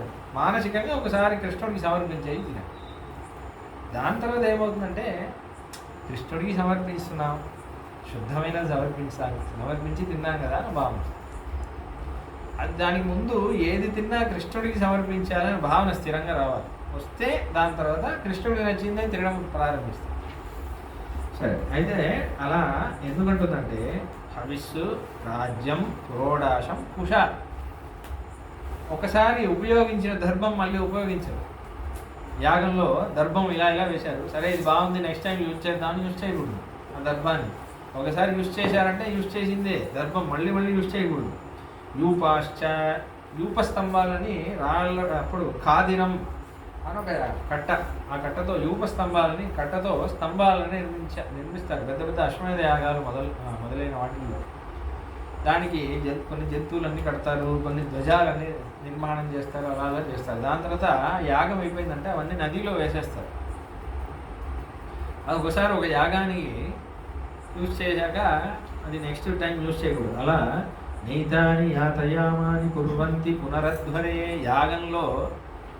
యాగంలో వాడిన హవిస్సు మళ్ళీ ఎలా వాడరో, యాగంలో వాడిన ఆజ్యం మళ్ళీ ఎలా వాడరో, యాగంలో వాడిన దర్భం మళ్ళీ ఎలా వాడరో, యాగంలో వాడిన పురోడాశం ఎలా మళ్ళీ వాడరో, యాగంలో వాడిన యూపస్తంభం మళ్ళీ ఎలా వాడరో. ఒకసారి భరతుడికి సమర్పించిన రాజ్యం నా రాముడికి ఇవ్వడం శ్రేయస్కరం కాదు. అందుకే రాముడు కౌశల్య పుడుతున్నాడు. ధర్మం మీద ఇంత నిష్ట. ఆవిడ ఇప్పుడు యాక్చువల్లీ శోకంలో మాట్లాడుతుంది, కానీ ఆవిడ ఉదాహరణలన్నీ చూడండి ఎలా. కాబట్టి ఇవాళ స్వామివారికి శనగలు నివేదన చేశాను. సరే వాళ్ళు భక్తులు రాలేదు, మళ్ళీ అదే నివేదన చేద్దామని చేయకూడదు. నివేదన చేసిందే మళ్ళీ చేయగలిగే ఒకే ఒక ద్రవ్యం తులసి. తులసి ఒక్కటే సమర్పించింది, మళ్ళీ రేపు సమర్పించవచ్చు, ఏం దోషం లేదు. తులసికి మాత్రం ఇవాళ సమర్పించారు, మళ్ళీ తీసి అదే సమర్పించవచ్చు. తులసికి మాత్రమే దోషం లేదు. స్వర్ణ పుష్పం ప్రతిరోజు అదే స్వర్ణ పుష్పంతో అర్చన చేయొచ్చు, దోషం లేదు. ఇవి రెండే. ఇట్లాంటి పళ్ళు అవి కూడా తప్పే, చేయకూడదు. ఒకసారి వాడినవి మళ్ళీ వాడకూడదు. తథాశ్యాత్తమిదం రాజ్యం కృతసారాం సురామివ. ఇదే ఒక శ్లోకము పెరియాళ్వారు కూడా, విష్ణు చిత్తస్వామి ఆయన కూడా యాగం వేద పయన్ కొళ్ళవల్ల విట్టు చిత్తన్ సొన్నమాలై అని పెరియాళ్వారే అంటారు. పెరియాళ్వారు వారి కూతురే ఆండాళ్ళు కూడా ఇంచుమించి ఇలాగే ఒక పాసరం. మానవర్ తెండ్రు విగుత అవి కడపదం మెయ్పదం ఓర్ నరిపుగుంది శైవదొప్ప అని అంటారు. యాగానికని తీసిన హవిస్సు ఒక కుక్క వచ్చి నాకేసి వెళ్ళిందంటే అది యాగానికి పనికిరాదో, అలా ఈ శరీరాన్ని కృష్ణ నీకోసమే పెంచాను. ఈ శరీరం నీకు చెందినది. పెళ్లి చేసుకోవాలంటే నువ్వే పెళ్లి చేసుకోవాలి. యాగానికి అని నా నాన్నగారు నన్ను అలా పెంచారు, ఒక పూర్వడాశంలా నీకు సమర్పించడానికి. అలా ఈ తుచ్చమైన మనుషులకి ఈ శరీరాన్ని నేను ఇవ్వను, నీకు మాత్రమే ఇస్తాను, కాబట్టి నువ్వే నన్ను పెళ్లి చేసుకోవాలి అని ఉపాసన అంటాడు. ఎందుకు అంటే వాళ్ళ నాన్న అలా. ఇదే విషయమే రుక్మిణి కూడా అంటుంది. గోమాయుమన్ మృగపతేర్ బలిబంబుజాక్ష. రుక్మిణి సందేశం భాగవతం. సింహం ఒక వేటాడి ఒక మాంసం తీసుకొచ్చింది, ఆ మాంసాన్ని నక్క తినేసిందంటే సింహం ముట్టుకుంటుందా? సింహం యొక్క మాంసాన్ని సింహమే తినాలి కదా, సింహానికి చెందిన ఆహారం సింహానికే చెందుతుంది కదా. అలానే నేను నీకే చెందిన దాన్ని నక్కలాంటి శిశుపాలుడికి నన్ను ఇచ్చి పెళ్లి చేస్తున్నారు, నన్ను నువ్వు వచ్చి తీసుకెళ్ళు అని ఉత్తరం రాస్తుంది. ఎందుకంటే వాళ్ళ నాన్న వేటాడతారు. రుక్మిణి వాళ్ళ నాన్నగారు విదర్భరాజు, నాన్న నుంచి ఎలా వస్తుంది. అలానే కౌసల్యమ్మ కూడా చూడండి అలానే మాట్లాడుతుంది. దాని తర్వాత అంటుంది, నైతస్య సైతాలోక భయం కుర్యుర్మహామృదే అధర్మం తు ధర్మాత్మ లోకం ధర్మేణ యోజయేత్. ఇలా నా రాముడు ఉండడం వల్ల వాడు ఏమనట్లేదని మీరు వాడిని బలహీనుడు అనుకుంటున్నారు. ఒక విషయం గుర్తుపెట్టుకోండి, అధర్మం తు ధర్మాత్మ లోకం ధర్మేణ యోజయేత్. లోకం మొత్తం ధర్మపాలైన తన ధర్మంతో లోకాన్ని జయించి ధర్మస్థాపనం చేస్తాడు. లోకం మొత్తంలో ధర్మాన్ని స్థాపనం చేయగలిగే ఒకే ఒక వ్యక్తి నా కొడుకు అనండి. దాని తర్వాత అంటుంది, సదాదృశ సింహబలో వృషభాక్షో నరర్షభ స్వయమేవ హత పిత్ర జలజేనాత్మజాయత. ఏమంటుందంటే, అయినా మీలాంటి ఒక నాన్నగారిని నేను చూడలేదు. సాగరంలో తిమింగళం ఒకటి ఉంటుంది, పెద్ద చేప, షార్క్ అంటారు. ఈ చేపలన్నీ ఏం చేస్తాయంటే, పెద్ద చేప చిన్న చేపని తింటుంది, ఇంకా పెద్ద చేప ఈ చేపని తింటుంది. అదే దాని సైకిల్. అలా మీ కొడుకుని మీరే తినేశారు అని అంటుంది. తిమింగళంలా ఉన్నారు మీరు, తిమింగళం చేసే పని మీరు చేస్తున్నారు. వేదాంత స్వామి ఒక శ్లోకం రాశారు ఇలానే, తిమింగళ తిమింగిళ గిళగిళ అని వస్తుంది ఒక శ్లోకం. చాలా అందమైన శ్లోకం అది. యాజ్ యూజువల్ దాసుడి గుర్తు రావట్లేదు, తర్వాత వచ్చినప్పుడు చెప్తాను. చాలా అందమైన శ్లోకం అది. భాగవత అపచారం గురించి చెప్పేటప్పుడు చెప్తున్నారు ఈ శ్లోకాన్ని. ఇప్పుడు తిమి అని ఒక చేప సాగరంలో, ఆ తిమిని ఒకటి తింటుంది కాబట్టి అది తిమింగళం. ఆ తిమింగళాన్ని ఇంకోటి తింటుంది, దాని పేరు తిమింగళ గళం. ఆ తిమింగళ గళాన్ని ఇంకోటి తింటుంది, దాని పేరు తిమింగళ గళగళం. అలానే ఉన్నాయి చేపలన్నీ. పెద్ద చేప, దాని తర్వాత షార్క్, అది అన్నింటినీ తినేస్తుంది. దాని కడుపు లోపల మొత్తం చేపలే ఉంటాయి. అలా మనం ఒక అపరాధం చేస్తాం. అపరాధం చేయడానికి వేదంలో ఒక ప్రాయశ్చిత్తం ఉంటుంది. ఆ ప్రాయశ్చిత్తం చేస్తూ ఉంటే ఇంకో అపరాధం చేస్తాం. ఆ ప్రాయశ్చిత్తం వల్ల ఇంకో అపరాధం వస్తుంది. అంటే ఆ ప్రాయశ్చిత్తాన్ని తినడానికి, ఒక పాపాన్ని తినడానికి ఒక ప్రాయశ్చిత్తం చేశాం. దానివల్ల ఇప్పుడు ఇంకో పాపం వచ్చింది. ఇప్పుడు దాన్ని తినడానికి ఇంకో ప్రాయశ్చిత్తం చేస్తాం. అలానే లూప్, అది ఎండ్లెస్ లూప్.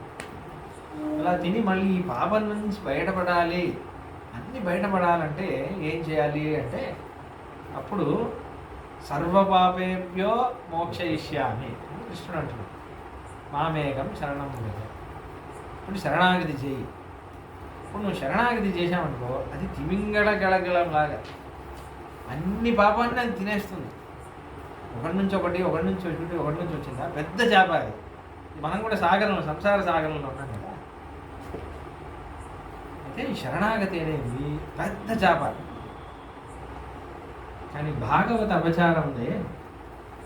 భాగవతుల దగ్గర, వైష్ణవుల దగ్గర అపచారపడడం, వాళ్ళని దూషణం చేయడం, ఈ శరణాగతిని అది తినేస్తుంది.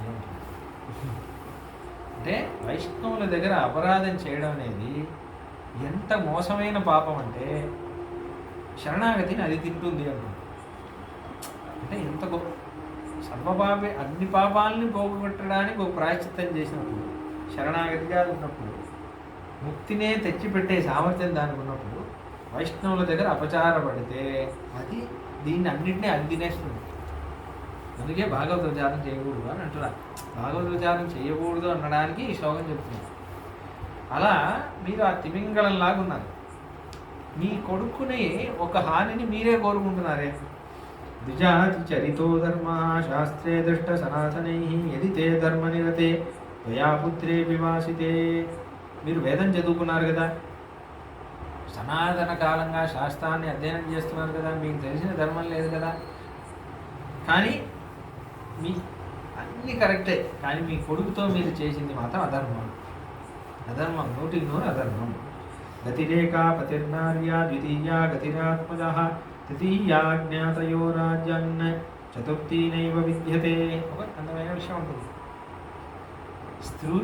స్త్రీలకి చాలా వాళ్ళకి ఉత్తమమైన బంధువు ఎవరంటే భర్త. లాస్ట్ వరకు జీవితంలో జీవిత భాగస్వామిగా ఉండి ఆవిడ సుఖ దుఃఖాల్లో పక్కనే ఉండి ఒకే ఒక బంధువుగా ఉండేవాడు భర్త. ఆ భర్త సరిగ్గా లేకపోతే కొడుకు కాపాడాలి. ఆ కొడుకు కూడా సరిగ్గా లేకపోతే ఇంకా ఎవరు అంటే ఎంత మీరు స్ట్రాంగ్గా ఉన్నా మన చుట్టూ మనల్ని ఆదరించడానికి నలుగురు మనుషులు ఉండాలని కోరుకుంటాం కదా. అలా మన చుట్టూ మన కుటుంబ సభ్యులను ఎదురు చూస్తాం. అది కూడా లేరనుకోండి ఆడవాళ్ళకి, చతుర్థం నైవ విద్యతే అని అంటుంది. ఇంకా 4వది ఎవరు లేరు. చాలా జీవితాంతం కష్టపడాలి పాపం ఒంటరిగా ఉండి. అలానే మీరు సరిగ్గా లేరు, కొడుకుని పంపించేశారు, చుట్టూ ఉన్న వాళ్ళందరూ కైకేయికే ఒత్తాసు పలుకుతారు. ఇంకా నాకెవరున్నారు, నా గది మీరు ఆలోచించారా? తత్రత్వం మమ నైవాసి రామశ్చ వరమాహితః నవనం గత్తుమిచ్చామి సర్వతా హతాత్వయా. మీరు నన్ను అన్ని విధాలుగా చంపేశారు. ఎందుకంటే మీ దగ్గర నేను ఉండలేను, ఎందుకంటే మీ దగ్గర నాకు ఆశ్చర్యం లేదు, ఎందుకంటే మీకు కైకేయే కదా ఇష్టం. మీ దగ్గర నేను ఉండలేను, నాకు స్థానం లేదు. ఓన్లీ రాముడితో ఉంటాం కదా అంటే నన్ను రాముడిని విడదీశారు. కాబట్టి మీరు నన్ను చంపేశారు. బతికున్న శవాన్ని నేను, దానికి మీరే కారణం అంటే హతం. అదే మాత్రం కాదు, హతం త్వయా రాష్ట్రమిదం సరాజ్యం. మీరు రాజ్యాన్నే చంపేశారు. హతాస్మా సర్వాః సహ మంత్రిభిశ్చ. మీరు మీ మంత్రుల్ని చంపేశారు. హతా సపుత్రాస్మి హతాశ్చ పౌరాః. మీరు పౌరజానపదులు అందరినీ చంపేశారు. సపుత్రాస్మి. నన్ను కొడుకు ఉన్నప్పటికీ కూడా నన్ను కూడా చంపేశారు. కొడుకుని వనవాసం పంపించి వాడిని చంపేశారు, వాడికి కష్టాన్ని ఇచ్చి. మీరు, మీ భార్య కైకేయి, మీ కొడుకు భరతుడు, మీరు ముగ్గురు మాత్రం సుఖంగా ఉండండి అంటే ఇమాం గిరం ఇలా దారుణంగా మాట్లాడింది. ఇవన్నీ విని విని విని విని ఆయన మాట్లాడుతుంటే ఆయన ఇలా ఇలా ఇలా ఇలా యాంగ్జైటీ పెరిగి పెరిగి పెరిగి ఈ మాట అనేసరికి ఆయన మూర్చబడ్డారు దశరథ మహారాజా. దాని తర్వాత కొంచెం సేపు తర్వాత లేచాడు. కౌసల్యతో ఏం మాట్లాడాలో తెలియట్లేదు ఆయనకి. ఇప్పుడు ఆయన పరిస్థితి ఆలోచించండి. కైకేయిదే ఆశ్చర్యం లేదు, కౌసల్య కూడా ఇలా మాట్లాడుతుంది. ఆయన పరిస్థితి ఇంకా చచ్చిపోతాడు కొంతసేపట్లో. చింతయిత్వాశ నృపో మోహ వ్యాకులేంద్రియ అత దీర్ఘేణ కాలేన సంజ్ఞామాపరంతప. ఈ సరిగ్గా చూసి ముగించేద్దాం. అయితే ఏమంటున్నారంటే చాలా అందమైన విషయం. దహ్యమానస్తు శోకాభ్యాం కౌసల్యామాహ దుఃఖితః వేపమానోంజలిం కృత్వా ప్రసాదార్థం వాన్ముఖః. చాలా శోకంలో పరితపించిపోతున్నారు. ఏం మాట్లాడాలి ఆలోచించి మౌనంగా ఉంది. మెల్లగా ఆయన కనిపించట్లేదు, అసలు దృష్టి కూడా పోయింది, ఏం కనిపించట్లేదు. మెల్లగా పట్టుకొని లేచి కౌసల్య ఎటువైపు ఉందో ఇలా తిరిగి చేతులు జోడించి తల కింద దించుకొని ఏడ్చుకుంటూ కౌసల్య వైపు చూసి చేతులు జోడించి ఇలా మాట్లాడుతున్నారు. నివేదనం చేస్తూ ఇలా మాట్లాడుతున్నారు. ప్రసాదయే త్వాం కౌసల్యే రచితోయం మయాంజలి వత్సలాచానుశ్రం చాంద్రసంచాచ త్వం హి నిత్యం పరేష్వపి. కౌసల్య, నన్ను అనుగ్రహించి తల్లి, నేను నీకు వందనం చేస్తున్నాను. నా అంజలిని నువ్వు స్వీకరించాలి.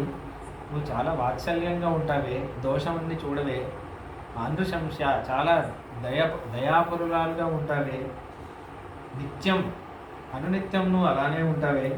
భర్త తుకలిన, నా వైపు అలా కోపంగా మాట్లాడకు కౌసల్య. భర్త తుకలు నారీణాం గుణవాన్ నిర్గుణోపి వా ధర్మ విమృశమానానాం ప్రత్యక్షం దైవిదైవతం. కౌసల్య, శోకంలో నీ ధర్మాన్ని నువ్వు వదిలేద్దమ్మా. నేను అధర్ముణ్ణే, కానీ నేను చేసే పాపం నువ్వు కూడా చేసి నువ్వు నా స్థాయికి దిగజారద్దు. ఎందుకంటే నేను నీకు సరైన నీకు ఇవ్వాల్సిన గౌరవం నేను నీకు ఇవ్వలేదు. కానీ నిర్గుణోపి వా, భర్త గుణవంతుడైనా సరే గుణం లేనివాడైనా సరే వాడు గురువు స్థానంలో ఉన్నాడు కాబట్టి వాడి వైపు ఇలా మాట్లాడి నువ్వు నీ నెత్తి మీద అపరాధం వేసుకోవు అంటున్నాను. అంటే నువ్వు నన్ను అంటున్నావని నాకు బాధ లేదు, నీకు పాపం వస్తుందేమో, నువ్వు కష్టపడతావేమో అని నాకు బాధ వస్తుంది అని అంటున్నారు. దీన్ని చాలా జాగ్రత్తగా అర్థం చేసుకోవాలి. అంటే మళ్ళీ ఏంటి ఇది కొంచెం మగవాళ్ళు అంటే ఎక్కువ అని అలా మాట్లాడుతున్నాను అనుకోదు. అంటే ఏంటంటే ఆ కాలంలో అంటే జనరల్ శాస్త్ర ప్రకారం గురువు స్థానం, నేను చాలాసార్లు చెప్పాను, భర్త అనేవాడు ఒక గురువు స్థానంలో ఉంటాడు. ఇప్పుడంతా అలా లేరనుకోండి. ఒక గురువు స్థానంలో ఉండి ఆయనే, అంటే అప్పుడంతా ప్రతి వంశంలో వాళ్ళు ఎంతో కొంత పురాణ పఠనం, శాస్త్ర పఠనం అని చేసేసి చిన్న వయసులో పెళ్లి చేస్తారు ఆడవాళ్ళకి. వీళ్ళు 10 సంవత్సరాలు 15 సంవత్సరాల పాటు అన్ని ధర్మాలన్నీ వీడే నేర్పించాలి ఆ పిల్లకి. తననే నమ్ముకొని వచ్చిన చిన్నపిల్ల కాబట్టి 10-15 సంవత్సరాల వరకు అన్నీ ఆయన నేర్పించి పెట్టాలి. అంటే ముందు పతి కంటే ముందు గురువు స్థానంలో ఉంటున్నాడు. కౌసల్యమ్మకి కూడా చిన్న వయసు నుంచి అన్నీ ఆయన నేర్పించి పెట్టాడు కాబట్టి గురువు స్థానంలో ఉంటున్నాడు. కాబట్టి నేను దిగజారిపోయాను నా ధర్మంలో, కానీ నువ్వు కూడా దిగజారి నీ ధర్మాన్ని పోగొట్టుకోవద్దు. ఎందుకంటే నువ్వు చాలా ధర్మాత్మురాలివి, నువ్వు అలానే ఉండు.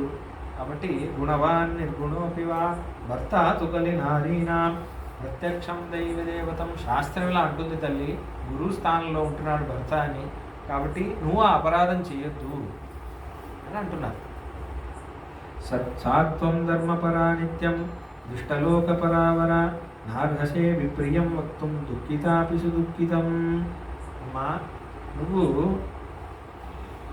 కష్టం వచ్చినా సుఖం వచ్చినా నీ ధర్మాన్ని వదలలేదు, అంత ధర్మపరురాలివి. సాత్వం ధర్మపరా నిత్య, ఎంత కష్టం వచ్చినా నువ్వు ధర్మం వదలలేదు. కాబట్టి నువ్వు ఇలా అప్రియమైన మాటలన్నీ మాట్లాడొద్దు.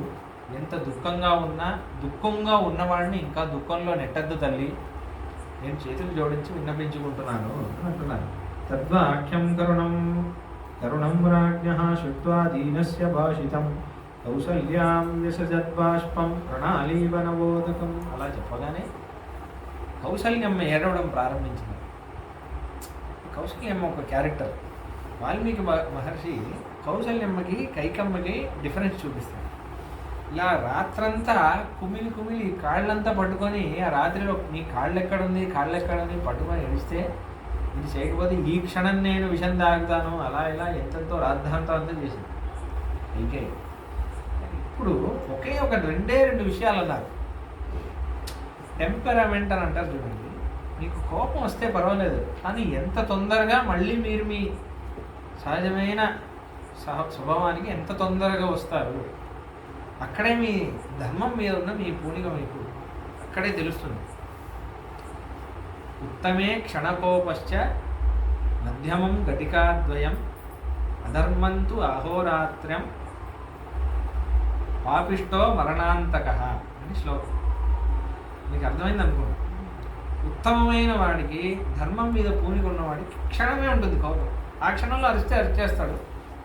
తర్వాత సరే వాడు అలా తప్పుగా అనుకోవద్దు, నేను ఇలా అన్నాను అందుకే అన్నాను, ఎందుకంటే మనం ధార్మికంగా చేయాలి కాబట్టి అలా అన్నాను, మీరు ధర్మం సరిగ్గా చేయట్లేదు కాబట్టి కోపం వచ్చింది, తప్పుగా అనుకోగానే వదిలేస్తాడు. తర్వాత వెంటనే ఓ వెరీ గుడ్ అని అప్రిషియేట్ చేస్తాడు. ఇంకా నాకు అది అయింది, నాకు మూడ్ ఆఫ్ అయిపోయింది అలా చేయదు. మధ్యమం తు ఘటికాద్వయం 2 ముహూర్తాలు 48 1 అవర్ ఉంటుంది. దాని తర్వాత ఒక కాఫీ తాగితే చల్లారిపోతుంది. అలా ఉంటుంది కొంతమంది. అధమస్తు అహోరాత్రం, అధమం అహోరాత్రం ఒకరోజు, పాపిష్టో మరణాంతగా జీవితాంతం గుర్తుపెట్టి వాడిని నేను మొత్తం యావజ్జీవనం నేను వాడిని క్షమించలేను అని అంటారు. ఎందుకు గవర్నమెంట్ పెట్టుకొని ఏం చేస్తారు అంటే వెనకాల తిరిగి చూసుకుంటే ద్వేషమే ఉంటుంది. ఇంకేం ఎంత ద్వేషం పెట్టుకుని ఏం చేయాలి, చేసేది ఏముంది. సరే వాడి పాపాన్ని వాడు పోతాడు, భగవంతుడు చూసుకుంటాడు. అందరూ భగవంతుడికి చెందిన వాళ్ళే కదా, సరే వాడు బాగుండని, వాడికి ఏది కరెక్టో దేవుడు అది చేయని, మనం ఎందుకు ఆలోచించాలి, మనం వాడితో ధార్మికంగా ఉన్నాం అని అనుకుంటారు చూడండి. అది కాబట్టి అలా వెంటనే ఆవిడ ఏడవడం మొదలుపెట్టేసి సామూర్ధ్రిపద్వారుదతి రాజ్ఞ పద్మ విమాంజలిం సంభ్రమాదభ్రమీత్రస్త త్వరమాణాక్షరం వచః. అలా చెప్పగానే ఇలా ఆయన చేతులు జోడించగానే ఆవిడ తల దించుకొని ఇలా కింద పడిపోయింది. ప్రసీద శిరసా యాచే భూమో నిపతతాస్మితే యాచితాస్మి హతాదేవ క్షంతవ్యాహం నహి త్వయా. ఏమండి, నన్ను క్షమించాలి, నేను ఇలా అనకూడదు, నన్ను క్షమించాలి, నేను కోపంగా ఏదేదో అనేశాను, నన్ను క్షమించండి అంటే ఇది చెప్తే ఏంటి వీళ్ళు రాసింది మగవాడు, హీరో మగవాడు కాబట్టి అందరు మగవాళ్ళ గురించి మేల్ డామినేషన్లో రాసేసారా అనిపిస్తుంది. కానీ ఇక్కడ ఒక గురువు శిష్య సంబంధంలో ఉన్నది, అలానే ఉంటుంది ఇప్పుడు కూడా. ఇది చాలా ఒక మంచి, అసలు ఒక కంట తడి పెట్టించకూడదని ఉంది. అందుకని శిష్యురాలు కదా అని చాలా ఆవిడని ఒక హీనంగా ఒక బానిసలాని చూడడం అలా చేయకూడదు. అలా కూడా కొంతమంది చేస్తున్నారు మగవాళ్ళు, అలా చేయకూడదు. ఆవిడ ఎంతో తల మీద పెట్టుకొని ఆవిడని నా భార్య ఎటువంటి ఆయనకి చాలా గౌరవం ఇవ్వాలి అని ఉంది. నీకేం తెలుసు వస్తుంది, అట్లా కూడా ఒక సంభాషణ వస్తుంది సీతారాముల మధ్య ఎంత గౌరవం ఇచ్చుకుంటారో ఒకళ్ళకొకళ్ళు. అరణ్యకాండలో వస్తుంది, వచ్చినప్పుడు చెప్తారు. చాలా గౌరవంగా ఉండాలి. నీకేం తెలియదు నోర్మై అని అంటారు కొంతమంది. నేను నాకే చెప్తున్నావా, ఇలా మాట్లాడకూడదు. ఆవిడకి గౌరవం అన్నీ ఇచ్చి మీరు డబ్బులు ఇవ్వండి, అన్నీ ఇవ్వండి, గౌరవం ఇవ్వలేదు అనుకోండి ఆవిడ ఉండలేదు. నువ్వు చెప్పింది కరెక్టే, నీకు అన్నీ తెలుసు అని నాకు ఇలా అనిపిస్తుంది. అలా ఒక రెస్పెక్ట్తో ఉండాలి, మర్యాదతో ఉండాలి రిలేషన్షిప్. అలా ఉంటే చాలా బాగుంటుంది. అలానే ఇద్దరికి అలానే. అయితే ఇక్కడ అందుకే ఏమంటున్నారు, ఎత్రైనా అందరూ మొదటి శ్లోకంలో మొదటి లైన్ చెప్పేసి నెక్స్ట్ లైన్ వదిలేస్తారు. అంటే ఎత్ర నారికేస్తూ పూజ్యంతే రమంతే తత్వ దేవత, ఇది మాత్రం చెప్తారు. ఎక్కడ ఆడవాళ్ళని పూజిస్తారో అక్కడే దేవతలు ఉంటారు అని. తర్వాత ఇంకోటి రాశారు మనం, ఎత్రైతాస్తు న పూజ్యంతే సర్వాస్తత్రా ఫలాక్రియ అన్నారు. ఎక్కడైతే ఆడవాళ్ళ చేత ఒక కంటదడి ఎవడైతే పట్టిస్తాడో వాడు తర్వాత వాడు వేదాధ్యయనం చేయండి, పెద్ద హోమాలు చేయండి, అగ్నిహోత్రం చేయండి, ఏదైనా చేయండి, వాడి కర్మను భగవంతుడు స్వీకరించడు.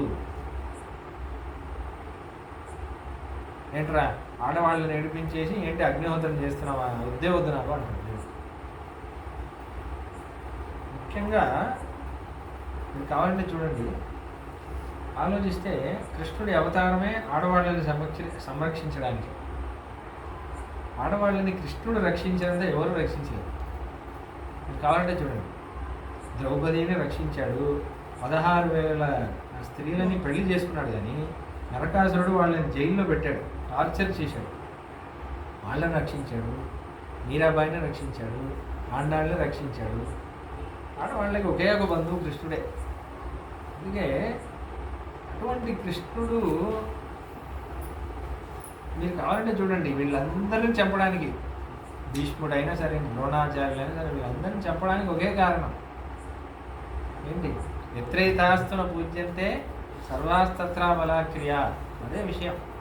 నువ్వు వేదాధ్యయనం చేయి, విశ్వవిధానం, విష్ణు సహస్రనామం చెప్పని అన్నీ సరే, ద్రౌపదిని నువ్వు కంటదడి పెట్టిస్తారా, అది చాలు చంపడానికి, చంపవాళ్ళని అంటున్నాడు. అదే కృష్ణుడు. ఇది కాబట్టి ఆడవాళ్ళని మీరు అగౌరవపరిచారనుకోండి, కృష్ణుడు ఏమాత్రం సహించాడు.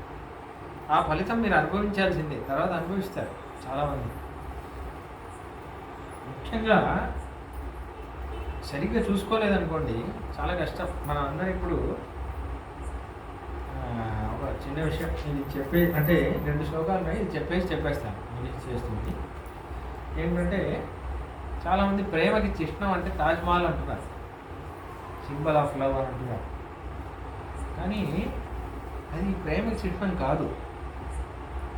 ఎందుకంటే ఈయన హిందూ అందుకని అంటున్నాడు అనుకోవద్దు. నిజంగానే అది ఎలా కట్టారో మీరు చూస్తే, ఆ కట్టిన వాడికి 14 భార్యలు, దాంట్లో ఒక భార్య అంటే ఇష్టం, ఒక భార్యను కూడా వాడేం సరిగ్గా చూసుకోలేదు. వాడు అందం కామించాడంటే, ఆవిడ కూడా ఎంతోమంది పిల్లల్ని కన్నాడు ఆవిడతో అనేసి, ఆవిడ వృద్ధాప్యంలో సరిగ్గా చూసుకోలేదు. కానీ ఆవిడంటే ఇష్టాన్ని, ఆవిడ సమాధే అది, ఆవిడ సమాధి కదా అది, ఆవిడ పేర్లంతా ఇప్పుడు ఎందుకు గుళ్ళో. కానీ ప్రేమకి చిహ్నం అంటే ఏంటంటే రాముడు కట్టిన రామసేతువే. ఒక భార్య కష్టపడుతుందంటే, ఒకే ఒక భార్య తలుచుకుంటే ఎన్నో పెళ్ళిళ్ళు చేసుకొని ఉండొచ్చు. ఆ భార్యని ఎక్కడున్నా సరే నాకు ఒకే ఒక బంధువు ఆవిడే అని సేతువు కట్టి తన భార్యతో తీసుకొస్తున్నాడు మళ్ళీ. రామసేతునే ప్రేమకు చిహ్నం. ఒకటి అహోబిలం ప్రేమకు చిహ్నం. అహోబిలం ఎలా ప్రేమకు చిహ్నం అంటే, ఇది అహోబిలం కథ తెలుసా? ఒక కథ ఉంది అహోబిలంలో. అది నరసింహుడు వెలసిన క్షేత్రం అదంతా ఓకే, కానీ అహోబిల క్షేత్ర మహాత్మ్యంలో అహోబిలంలో ఎగువ అహోబిలం, దిగువ అహోబిలం అని 2 ఉంది. దాన్ని కొండపైన ఉంటుంది, వేదాద్రి గరుడాద్రిలో నవనారసింహ క్షేత్రం. ఇప్పుడు మీరు మెయిన్ టెంపుల్ ఒకటి ఉంది, ప్రహ్లాద వరద స్వామి టెంపుల్. అది ఎవరు కట్టారు తెలుసా? వెంకటేశ్వర స్వామి. చాలా ఆశ్చర్యమైన విషయం ఇది. వెంకటేశ్వర స్వామికి కులదేవం నరసింహుడు. పద్మావతితో పాటు ఆయన పెళ్ళయ్యాక అహోబిలానికి వెళుతున్నాడు. కథ ఉంది నిజంగా. వెళ్తుంటే అక్కడ పద్మావతి అంటున్నాడు, ఏంటిది మీ కులదేవం ఏంటి, ఎక్కడెక్కడో కొండల మీద నేను నడవలేను, ఇదంతా నేను ఎక్కలేని ఈ కొండలన్నీ అంటే, పద్మావతి కోసం కట్టాడు ఆ ప్రసాద వరద సన్నిధి. ఆయనే నిర్మాణం చేశాడు శ్రీనివాసుడు. పద్మావతి నీ సాగున ఎవరైతే ఈ నవనారసింహ క్షేత్రాన్ని సేవించలేదో వాళ్ళు ఈ ప్రహ్లాద వరద సన్నిధిని సేవిస్తే చాలు అని ఆయనే కట్టాడు. అలా పురాణ వచనం అంతా ఉంది. అది ప్రేమకి చిహ్నం. ఎందుకంటే ఒక భార్య ఉంటేనే ఏ మాత్రం లోటు లేదు, నాకు ఏ లోటు లేదు అన్నట్టు చూసుకోవాలి. ఆవిడకి ఏదైనా లోటు ఉందంటే మీరు గింజుకోండి, మీరు బాధపడండి, ఏదైనా చేయండి, కానీ ఆ లోటును తీర్చాలి. అది మీ వంతు. ఇది ఆవిడకి కూడా అలానే ఉంది. చాలా పురాణ దాంట్లో చెప్పాను. చాలా సంతృప్తిగా ఉండాలి భర్త దగ్గర. రెండు ఉన్నాయి. అయితే కృష్ణుడు చూడండి 16,000 మందిని పెళ్లి చేసుకున్నాడు. ఒకళ్ళ కంటే ఒకళ్ళనే ఎక్కువగా ప్రేమించాడని ఇక్కడ లేదు. కృష్ణుడు చేయగలడు అది. కృష్ణుడు చేసి నేను కూడా చాలా మందిని పెళ్లి చేసుకుంటానని చేయకూడదు. కృష్ణుడు చేసేది ఈశ్వర ధర్మం. అందుకే కృష్ణుడిని మనం పరమాత్మ అని అంటాం. మనకి రాముడే ధర్మం, మానుష ధర్మం రాముడు. కృష్ణుడిది పరమాత్మ ధర్మం కృష్ణుడిది. అందుకే మీరు 16,000 మందిని కృష్ణుడు పెళ్లి చేసుకున్నప్పుడు ఒకసారి నారద మహర్షి వస్తే ఒక ఇంట్లో ఒక ఆవిడతో కృష్ణుడు అందరినీ అడుగుతారు నారద మహర్షి, ఏమ్మా నువ్వు సుఖంగా ఉన్నావా అంటే, నేను చాలా సుఖంగా ఉన్నాను, కానీ ఒకే ఒక బాధ ఏంటంటే కృష్ణుడు నాతోనే ఉంటున్నాడు, మిగతా వాళ్ళతో ఉండట్లేదు అని నాకు బాధగా ఉంది. ప్రతి ఇంట్లో ఇదే జవాబు. ఎందుకంటే ఒక ఇంట్లో కృష్ణుడు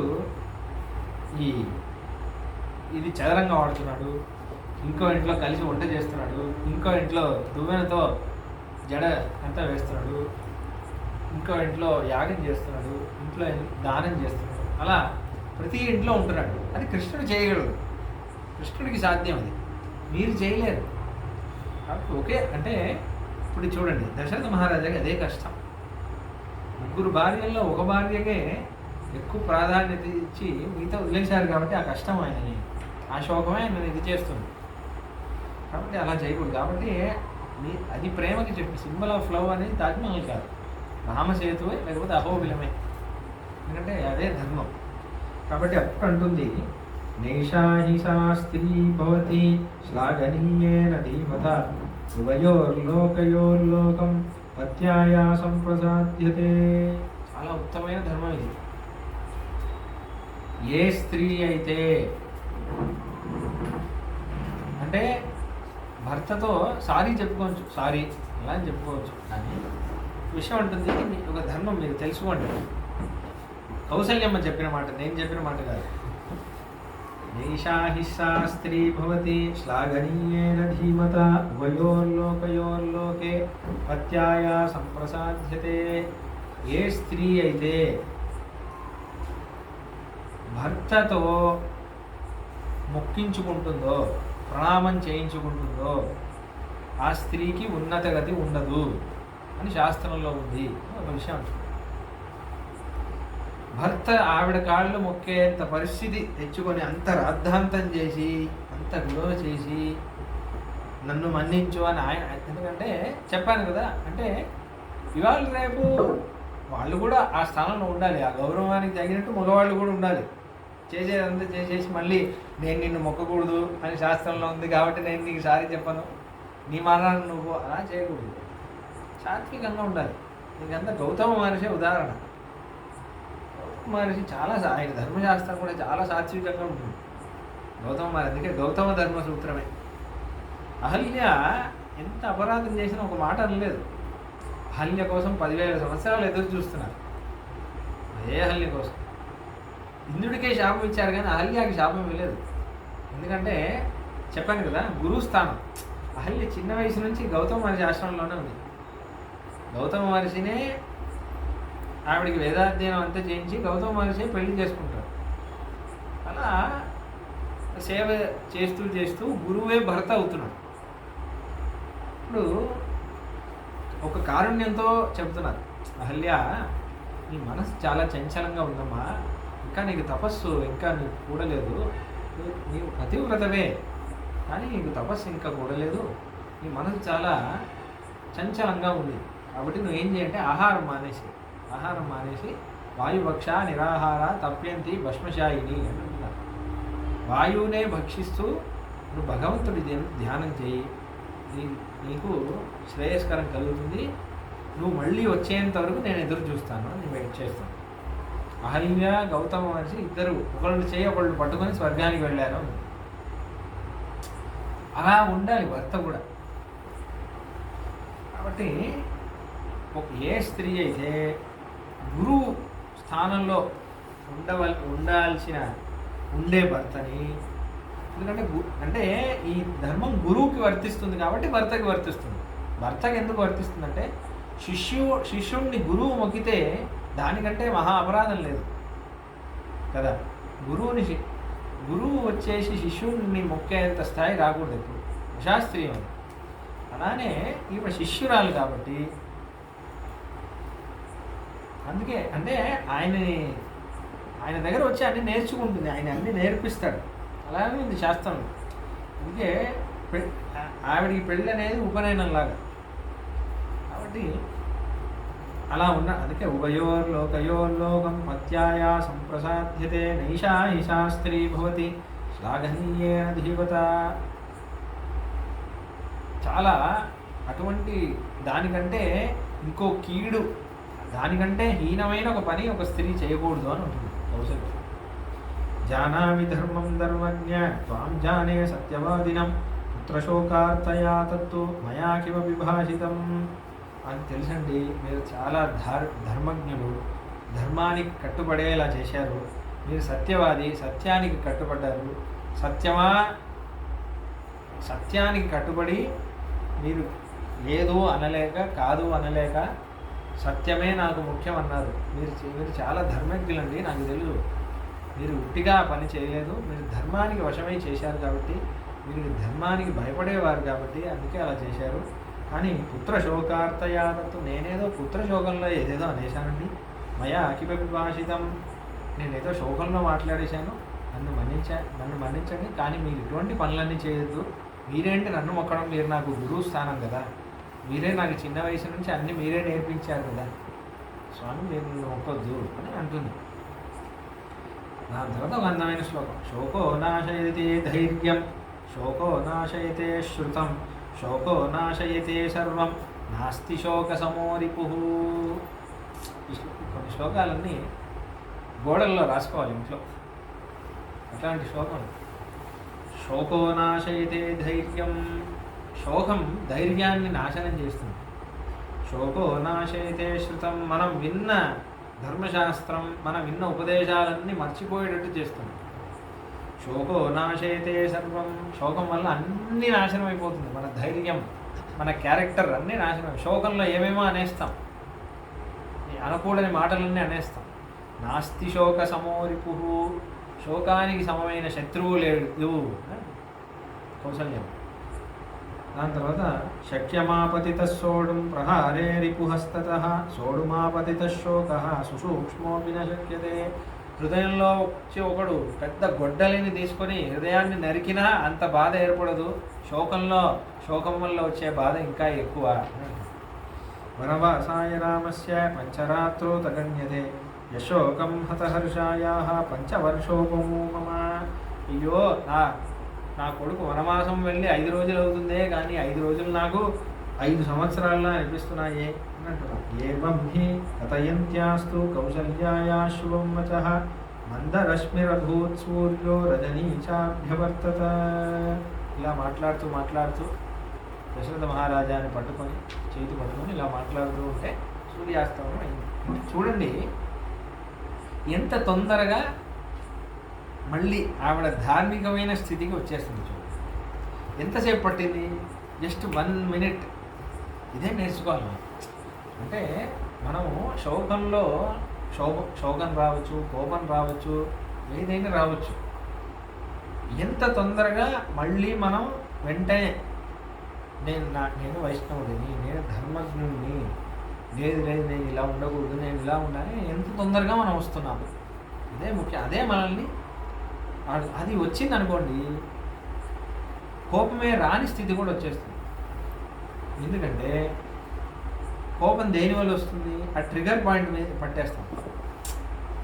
అంటే కోపం వచ్చింది కదా, దాని తర్వాత విచారం చేస్తాను, నాకు దేనివల్ల కోపం వచ్చింది, ఓహో వాడు ఆ మాట అన్నాడు కాబట్టి నాకు కోపం వచ్చింది. నెక్స్ట్ టైం నుంచి ఆ మాట అన్నప్పుడు నేను వింటే నాకు కోపం రాకూడదు. ఎందుకంటే కోపం రావడం వల్ల ఎవరికి ఎక్కువ నష్టం జరిగింది, నాకే జరిగింది నష్టం. ఎందుకంటే నా మైండ్ అంతా డిస్టర్బ్ అయిపోయింది. నా నేను చదవలేదు, లేకపోతే నేను కొంతమంది డైలీ విష్ణు సహస్రనామం చెప్పేవాళ్ళు ఉంటారు, లేకపోతే ఏ స్తోత్రం ఆ స్తోత్రం ఏదో ఒకటి చేసేవాళ్ళు ఉంటారు. ఆ కోపం వల్ల విష్ణు సహస్రనామం చెప్పలేరు. అదే మైండ్ మళ్ళీ లూప్లో ప్లే చేస్తుంది. బట్ ఎవరికి నష్టం జరిగింది, నాకే జరిగింది కదా. కాబట్టి నెక్స్ట్ టైం నాకు ఆ ట్రిగర్ పాయింట్ వచ్చినప్పుడు నేను కోపగించుకోకూడదు. అది వదిలేసేయాలి. అందుకే రాముడిని అనేటప్పుడు ఏమంటున్నారు, రాముడికి కోపమే రాదని ఎందుకంటున్నారంటే, రాముడు అంటున్నారు జనస్థానిధంలో ఒక వచనం వస్తుంది, రాముడు ఓ కోపమా నాలో ప్రవేశించు అని అంటాడు రాముడు. కోపమే రావట్లేదు రాముడు, కానీ అక్కడ యుద్ధం చేయాలంటే కోపం రావాలి. అంత పట్టు, అలా కూడా ఉంటారా, అంత పట్టు రాముడికి. అందుకే కోపం కానీ రాముడి కోపం వస్తే జాతరోషస్య సంయుగే అంటున్నారు. దేవతలు కూడా నించోలేరు. నాస్తి బిభ్యతి దేవాశ్చ జాతరోషస్య సంయుగే. ఎవడికి కోపం వస్తే దేవతలు కూడా భయపడతారో, కానీ ఎవడికి కోపం రాదో. జితక్రోధ అని అంటారు ముందే, తర్వాత జాతరోషస్య సంయుగే. ఎవడికి కోపమే రాదో, కానీ ఎవడికి కోపం వస్తే దేవతలు కూడా భయపడతారో అటువంటి వాడు ఎవడు అని అంటున్నారు మొదటి సరిగలో. కానీ అలా కాబట్టి అటువంటి శోకం వల్ల నేను మాట్లాడాను. ఇంకోటి ఏంటంటే చూడండి, వీళ్ళకి ధర్మం అంటే భయం, ధర్మం మీదే చింతన వీళ్ళకి. దశరథ మహారాజా అయినా సరే, కౌసల్య అమ్మ అయినా సరే, ఏమొద్దు నేను సారీ నాకు వద్దు, ఐ డోంట్ వాంట్, ఇలా గొడవని పెంచుకుంటూ వెళ్ళొచ్చు. 5 రోజులు గొడవ పడవచ్చు, సంవత్సరం గొడవ పడవచ్చు. పిచ్చివాళ్ళు కొంతమంది చిన్న విషయాల్లో డివోర్స్ వరకు వెళ్ళిపోతారు. చూస్తే అది చిన్న విషయమే ఉంటుంది, పెట్టి ఇష్యూ, చాలా చాలా చిన్న ఇష్యూగా ఉంటుంది, అదే ట్రిగర్ పాయింట్. దానివల్ల ఇలా ఇలా ఇలా అయిపోతుంది కదా. అక్కడే ఎందుకంటే ఆ శోభం కోపం, ఎందుకంటే మళ్ళీ వెంటనే మన వైష్ణవ స్థితికి రావడం, ఇది రాదన్నమాట. కాబట్టి అలా రావడమే. అందుకే రాముడు కౌసల్యమ్మ దశరథ మహారాజుకి కొడుకుగా పుడుతున్నాడు. ఇంత ధార్మికమైన చింతన, ఒక్క క్షణం దాన్ని తప్పితే కూడా వెంటనే వచ్చేస్తారు డిఫాల్ట్ పొజిషన్కి. మెల్లగా ఎలా అయిపోతుంది, ఇది మనిషి యొక్క స్వభావం, ఇది మనిషి నేర్చుకోవాలి. మనిషి అనేవాడు ఇలా ఉంటేనే, ఇటువంటి వాడే ఋషి. యోగి అనేవాడు ఎటువంటి సుఖ దుఃఖే సమయ భూత్వ లాభాలాభో జయాజయో అంటున్నాడు కృష్ణుడు. స్థితప్రజ్ఞతగా ఉన్నాడు. వేదాంత స్వామి ఉదాహరణ చెప్పేటప్పుడు చెప్పారు, ఒక ముత్యాన్ని తీసుకొని ఉంగరంలో పెట్టచ్చు. ఉంగరంలో పెడితే దానికేం మనం హింసించట్లేదు. అదే ముత్యాన్ని మనం ఒక రంధ్రం చేసి దాన్ని చైన్లా వేసుకుంటున్నాం. కానీ ముత్యం నువ్వు నన్ను రంధ్రం చేశావు కాబట్టి నేను నీకు శోభ తక్కువగా ఇస్తాను అంటుందా? ఇక్కడ ఎంత శోభ ఇస్తుందో ఇక్కడ కూడా అంతే శోభ ఇస్తుంది. అలా నువ్వు ఉండాలి అంటున్నాడు వేదాంత స్వామి. ఒక శ్లోక సుభాషిత నీవి. అలా మనం సుఖ దుఃఖంలో అలా ఉండాలి. చాలా కష్టం ఇది, నేను ఏదో చాలా చెప్పేస్తున్నాను కానీ ఇది రావడానికి ఒక జీవితం పడుతుంది, పట్టినా రాకపోవచ్చు. అనేది ఎలా వస్తుందంటే అటువంటి వాళ్ళతో ఉండాలి. ఇది ఎవరి దగ్గర ఉండో అటువంటి వాళ్ళతో మనం ఉంటే వస్తుంది. వాళ్ళు ఎలా దాన్ని ఎదుర్కొంటున్నారు అనేది చూస్తే వస్తుంది. దీని ఒక చిన్న ఎగ్జాంపుల్ ఏంటంటే మా గురువు గారి నేను చాలా చిన్నగా ఉన్నప్పుడు ఆయన తీవ్రమైన కోపం నేను చూశాను. నేను కోపం వస్తే ఎలా ఉంటుందో, దాని తర్వాత క్షణంలో కోపం వచ్చి క్షణంలో మళ్ళీ నెక్స్ట్ క్షణమే ఆయన సంతోషపడ్డాన్ని నేను చూశాను. ఇప్పుడు కోపమే రావట్లేదు, అస్సలు రావట్లేదు, అసలు కోపమే రావట్లేదు. నేను అదే మా ఇప్పుడు వచ్చే పిల్లలతో అదే చెప్తాను, మీరు చాలా అదృష్టవంతులు, మీరు అసలు కోపమే చూడలేదు. కానీ ఇంకోటి నాకేమనిపిస్తుందంటే ఆయన కోపపడట్లేదు కాబట్టి ఆయన అంటే మేమంటే చాలా భయపడతాం ఇప్పుడు కూడా. వీళ్ళందరూ చాలా ఫ్రీగా, అంటే ఇప్పుడు వచ్చే పిల్లలందరూ చాలా ఆయన ఒళ్ళో కూర్చుంటారు, చిన్న చిన్న పిల్లలందరూ. మేము ఇంకా చాలా భయపడతాం ఆయన వస్తే ఇది చేయడం, ఎందుకంటే వాళ్ళతో అలా ఉంటున్నారు. ఆయనకి కోపం తగ్గిపోయింది, మాకేమో ఏంటి ఆయన ప్రభావం వీళ్ళకి తెలియట్లేదు, నేనే సాధారణమైన మనిషి అనుకుంటున్నారు అని మాకు అలా అనిపిస్తుంది. ఎందుకంటే అలా అయిపోతారు. దానికి కారణం ఏంటంటే రామాయణం వైష్ణవులతో ఉండడం. వైష్ణవులతో ఉండి ఏమవుతుందంటే నాకు కోపం శోకం వచ్చింది, నేను నా స్వభావం నుంచి వెళ్ళిపోయాను అనుకోండి, మళ్ళీ నేను భగవంతుడిని నేను మళ్ళీ గాడ్ కాన్షియస్ అవ్వాలంటే చాలా కష్టం. ఇప్పుడు మీరు ధార్మికంగా ఎందుకుంటున్నారు, మీరు గాడ్ కాన్షియస్గా ఉంటున్నారు. ఇలా చేస్తే రాముడికి నచ్చదు, ఇలా చేస్తే రాముడికి నచ్చదు, ఇలా చేస్తే రాముడికి నచ్చదు అని ఇలా చేసేసారనుకోండి, మళ్ళీ రాముడి హృదయంలో రావడానికి చాలా టైం పడుతుంది. తెచ్చుకోవాలి, మళ్ళీ 2 రోజులు ప్రయాసపడాలి, మళ్ళీ చదివి చదివి చదివి చదివి మళ్ళీ రాముడు అప్పుడు కూర్చుంటాడు కదా. అప్పుడు ఏమవుతుందంటే, ఇప్పుడు నేను కోప్పడితే రాముడు వెళ్ళిపోతాడు. రాముడు కావాలా కోపం కావాలా? రాముడే కావాలి. కోపం వదిలేద్దాం అని వదిలేస్తాం. సరే వాడు ఏదో అంటే అని వీళ్ళ ధ్యానంలో వీళ్ళు. అలానే భక్తులందరూ స్థితప్రజ్ఞతగా ఉంటారు. అలా ఒక ఉదాహరణ చెప్పాలంటే, రమణ మహర్షి గురించి అంటే ఆయన సంప్రదాయంగా వేరే సంప్రదాయం ఉండొచ్చు, కానీ కొన్ని గొప్ప వాళ్ళ దగ్గర నుంచి కొన్ని విషయాలు నేర్చుకోవాలి. మీకు తెలుసో తెలీదో, రమణ మహర్షిని వెక్కిరించడానికి ఒకడు వచ్చి మూత్ర విసర్జన చేశాడు ఆయన మీద. అప్పుడు కూడా బ్రహ్మజ్ఞానంలోనే ఉంది. నేను ఆ కథ వినగానే ఈ స్థితి నాకు ఎప్పుడు వస్తుంది అని అనుకున్నాను. నిజంగా చాలా ఆశ్చర్యమైన స్థితి అది రావాలి కదా. అంటే నన్ను అవమానించేశాడు అని ఆ రోజు వాడు అలా చేశాడు అని జీవితాంతం చెప్పి ఇది చేయడం కంటే ఆ స్థితి నాకు ఎప్పుడు వస్తుంది? అవమానం జరుగుతుండగా బ్రహ్మజ్ఞానంలో ఉండడం. వేదాంత స్వామి చెప్పుల తోరణం కడుతుంటే ఆహా వైష్ణవుల చెప్పుల తోరణం అని పెట్టుకుంటున్నాం, తల మీద పెట్టుకుంటున్నాం. ఏ స్థితి ఇది? ఈ స్థితి మనకు ఎప్పుడు వస్తుంది? మా గురువు గారికి కూడా ఈ స్థితి ఒకసారి నేను చూశాను. మాతో భజన కార్యక్రమం చేసి ఆయన ఇలా ఒక భజన ఇలా ప్రోగ్రాం చేస్తున్నారు. మా గురువు గారికి ఆయన హిందుస్థానీ వచ్చు, కర్ణాటక వచ్చు, అన్నీ వచ్చు. ఆయన ఏదో మమ్మల్ని ఏదో ప్రోత్సహించడం కోసం ఆయన వెనకాల కూర్చొని మేమేమో సరిగ్గా పాడట్లేదు, ఆయనకు తగినట్టు మేము పాడట్లేదు. మా గురువు గారు రిపీట్ చేస్తున్నారు. మేము పాడుతుంటే, చిన్నపిల్లలు పాడుతుంటే మనం రిపీట్ చేద్దాం.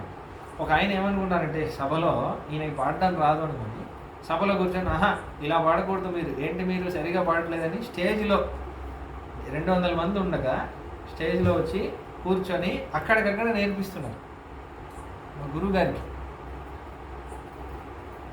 ఆ శిష్యులుగా మేము ముఖం చూసుకున్నాం, ఏంట్రా ఇది గురువుగారికి ఇంత అవమానం చేస్తుంది.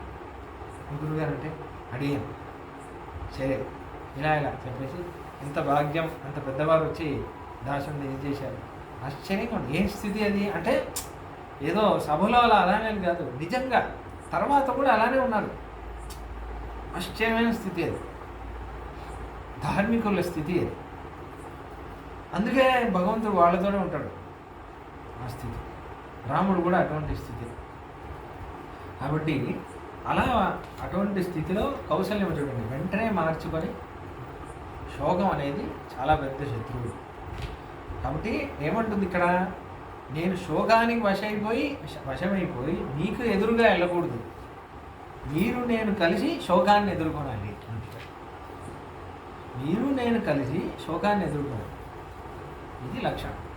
కాబట్టి అలా కౌసల్యమ్మ మళ్ళీ దశరథ మహారాజుని శాంతోనే నింపగానే, దీని తర్వాత మీకు తెలిసిన కదే ఆ శ్రవణ కుమారుడి కథ వృత్తాంతం. అంటే రాత్రంతా పడుకున్నప్పుడు శ్రవణ కుమారుడి వృత్తాంతం చెప్తారు. అది 15 నిమిషాలే, వచ్చే సర్గలో చెప్దాం. ఎందుకంటే ఇప్పుడు ఒక మంచి గడ్డం దగ్గర ముగిద్దాం.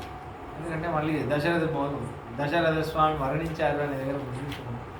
వచ్చే సర్గలో భరతుడు కూడా వచ్చాడు అనేది అక్కడ. ఎందుకంటే ఇప్పుడు కరెక్ట్ దశరథ మరణం దగ్గర అయోధ్యకాండ హాఫ్ అయిందని అర్థం. భరతుడు వచ్చాడంటే సెకండ్ హాఫ్. ఇక పైన ఇంకా చాలా బాగుంటుంది. భరతుడే అయోధ్యకాండగా హీరో, అందుకే మధ్యలో పెడుతున్నారు. ప్రారంభించడమే అయోధ్యకాండ మొదటి శ్లోకంలోనే ఎలా ప్రారంభించాలి? రాముడితో ప్రారంభించవచ్చు కదా. గచ్చతా మాతుల కులం భరతేన తథానగః. భరతుడి పేరు చెప్పి ప్రారంభిస్తాం. సరే, అసలు భరతుడి పేరు చెప్పే అవసరం లేదు. అక్కడ చెప్పాల్సింది రాముడి గురించి. ఆ సర్గలో రాముడే ఉంటాడు మొత్తం. రాముడి గురించి దశరథ ఏం ఆలోచిస్తున్నాడు, భరతుడి గురించి చెప్పే అవసరమే లేదు. కానీ హీరో భరతుడు. అయోధ్యకాండ భరతుడి క్యారెక్టర్ ఎటువంటిది అనేది చాలా విషయాలు ఉన్నాయి. వైష్ణవుడు అంటే భరతుడే. విష్ణు భక్తులలో, రామ భక్తులలో అగ్రేసరుడు భరతుడే. అందరూ ఆంజనేయ స్వామి అనుకుంటారు, భరతుడి తర్వాతే ఎవరైనా. భరతుడికి సమమైన భక్తులు లేరు. భరతుడు తర్వాతే ఆంజనేయ స్వామి అయినా లక్ష్మణుడైన. అది ఎందుకో చూద్దాం వచ్చే సంచికలో. దశరథ నిర్యాణం తర్వాత మన భరతాళ్వాన్ అంటారు మన సంప్రదాయంలో. భరతుడి యొక్క కీర్తి వైభవం అంతా చూద్దాం. మంగళం కౌసలేంద్రాయ మహనీయ గుణాబ్దయే చక్రవర్తి తనూజాయ సార్వభౌమాయ మంగళం. ఏవమే తత్పురావృత్తం ఆఖ్యానం భద్రమస్తువః.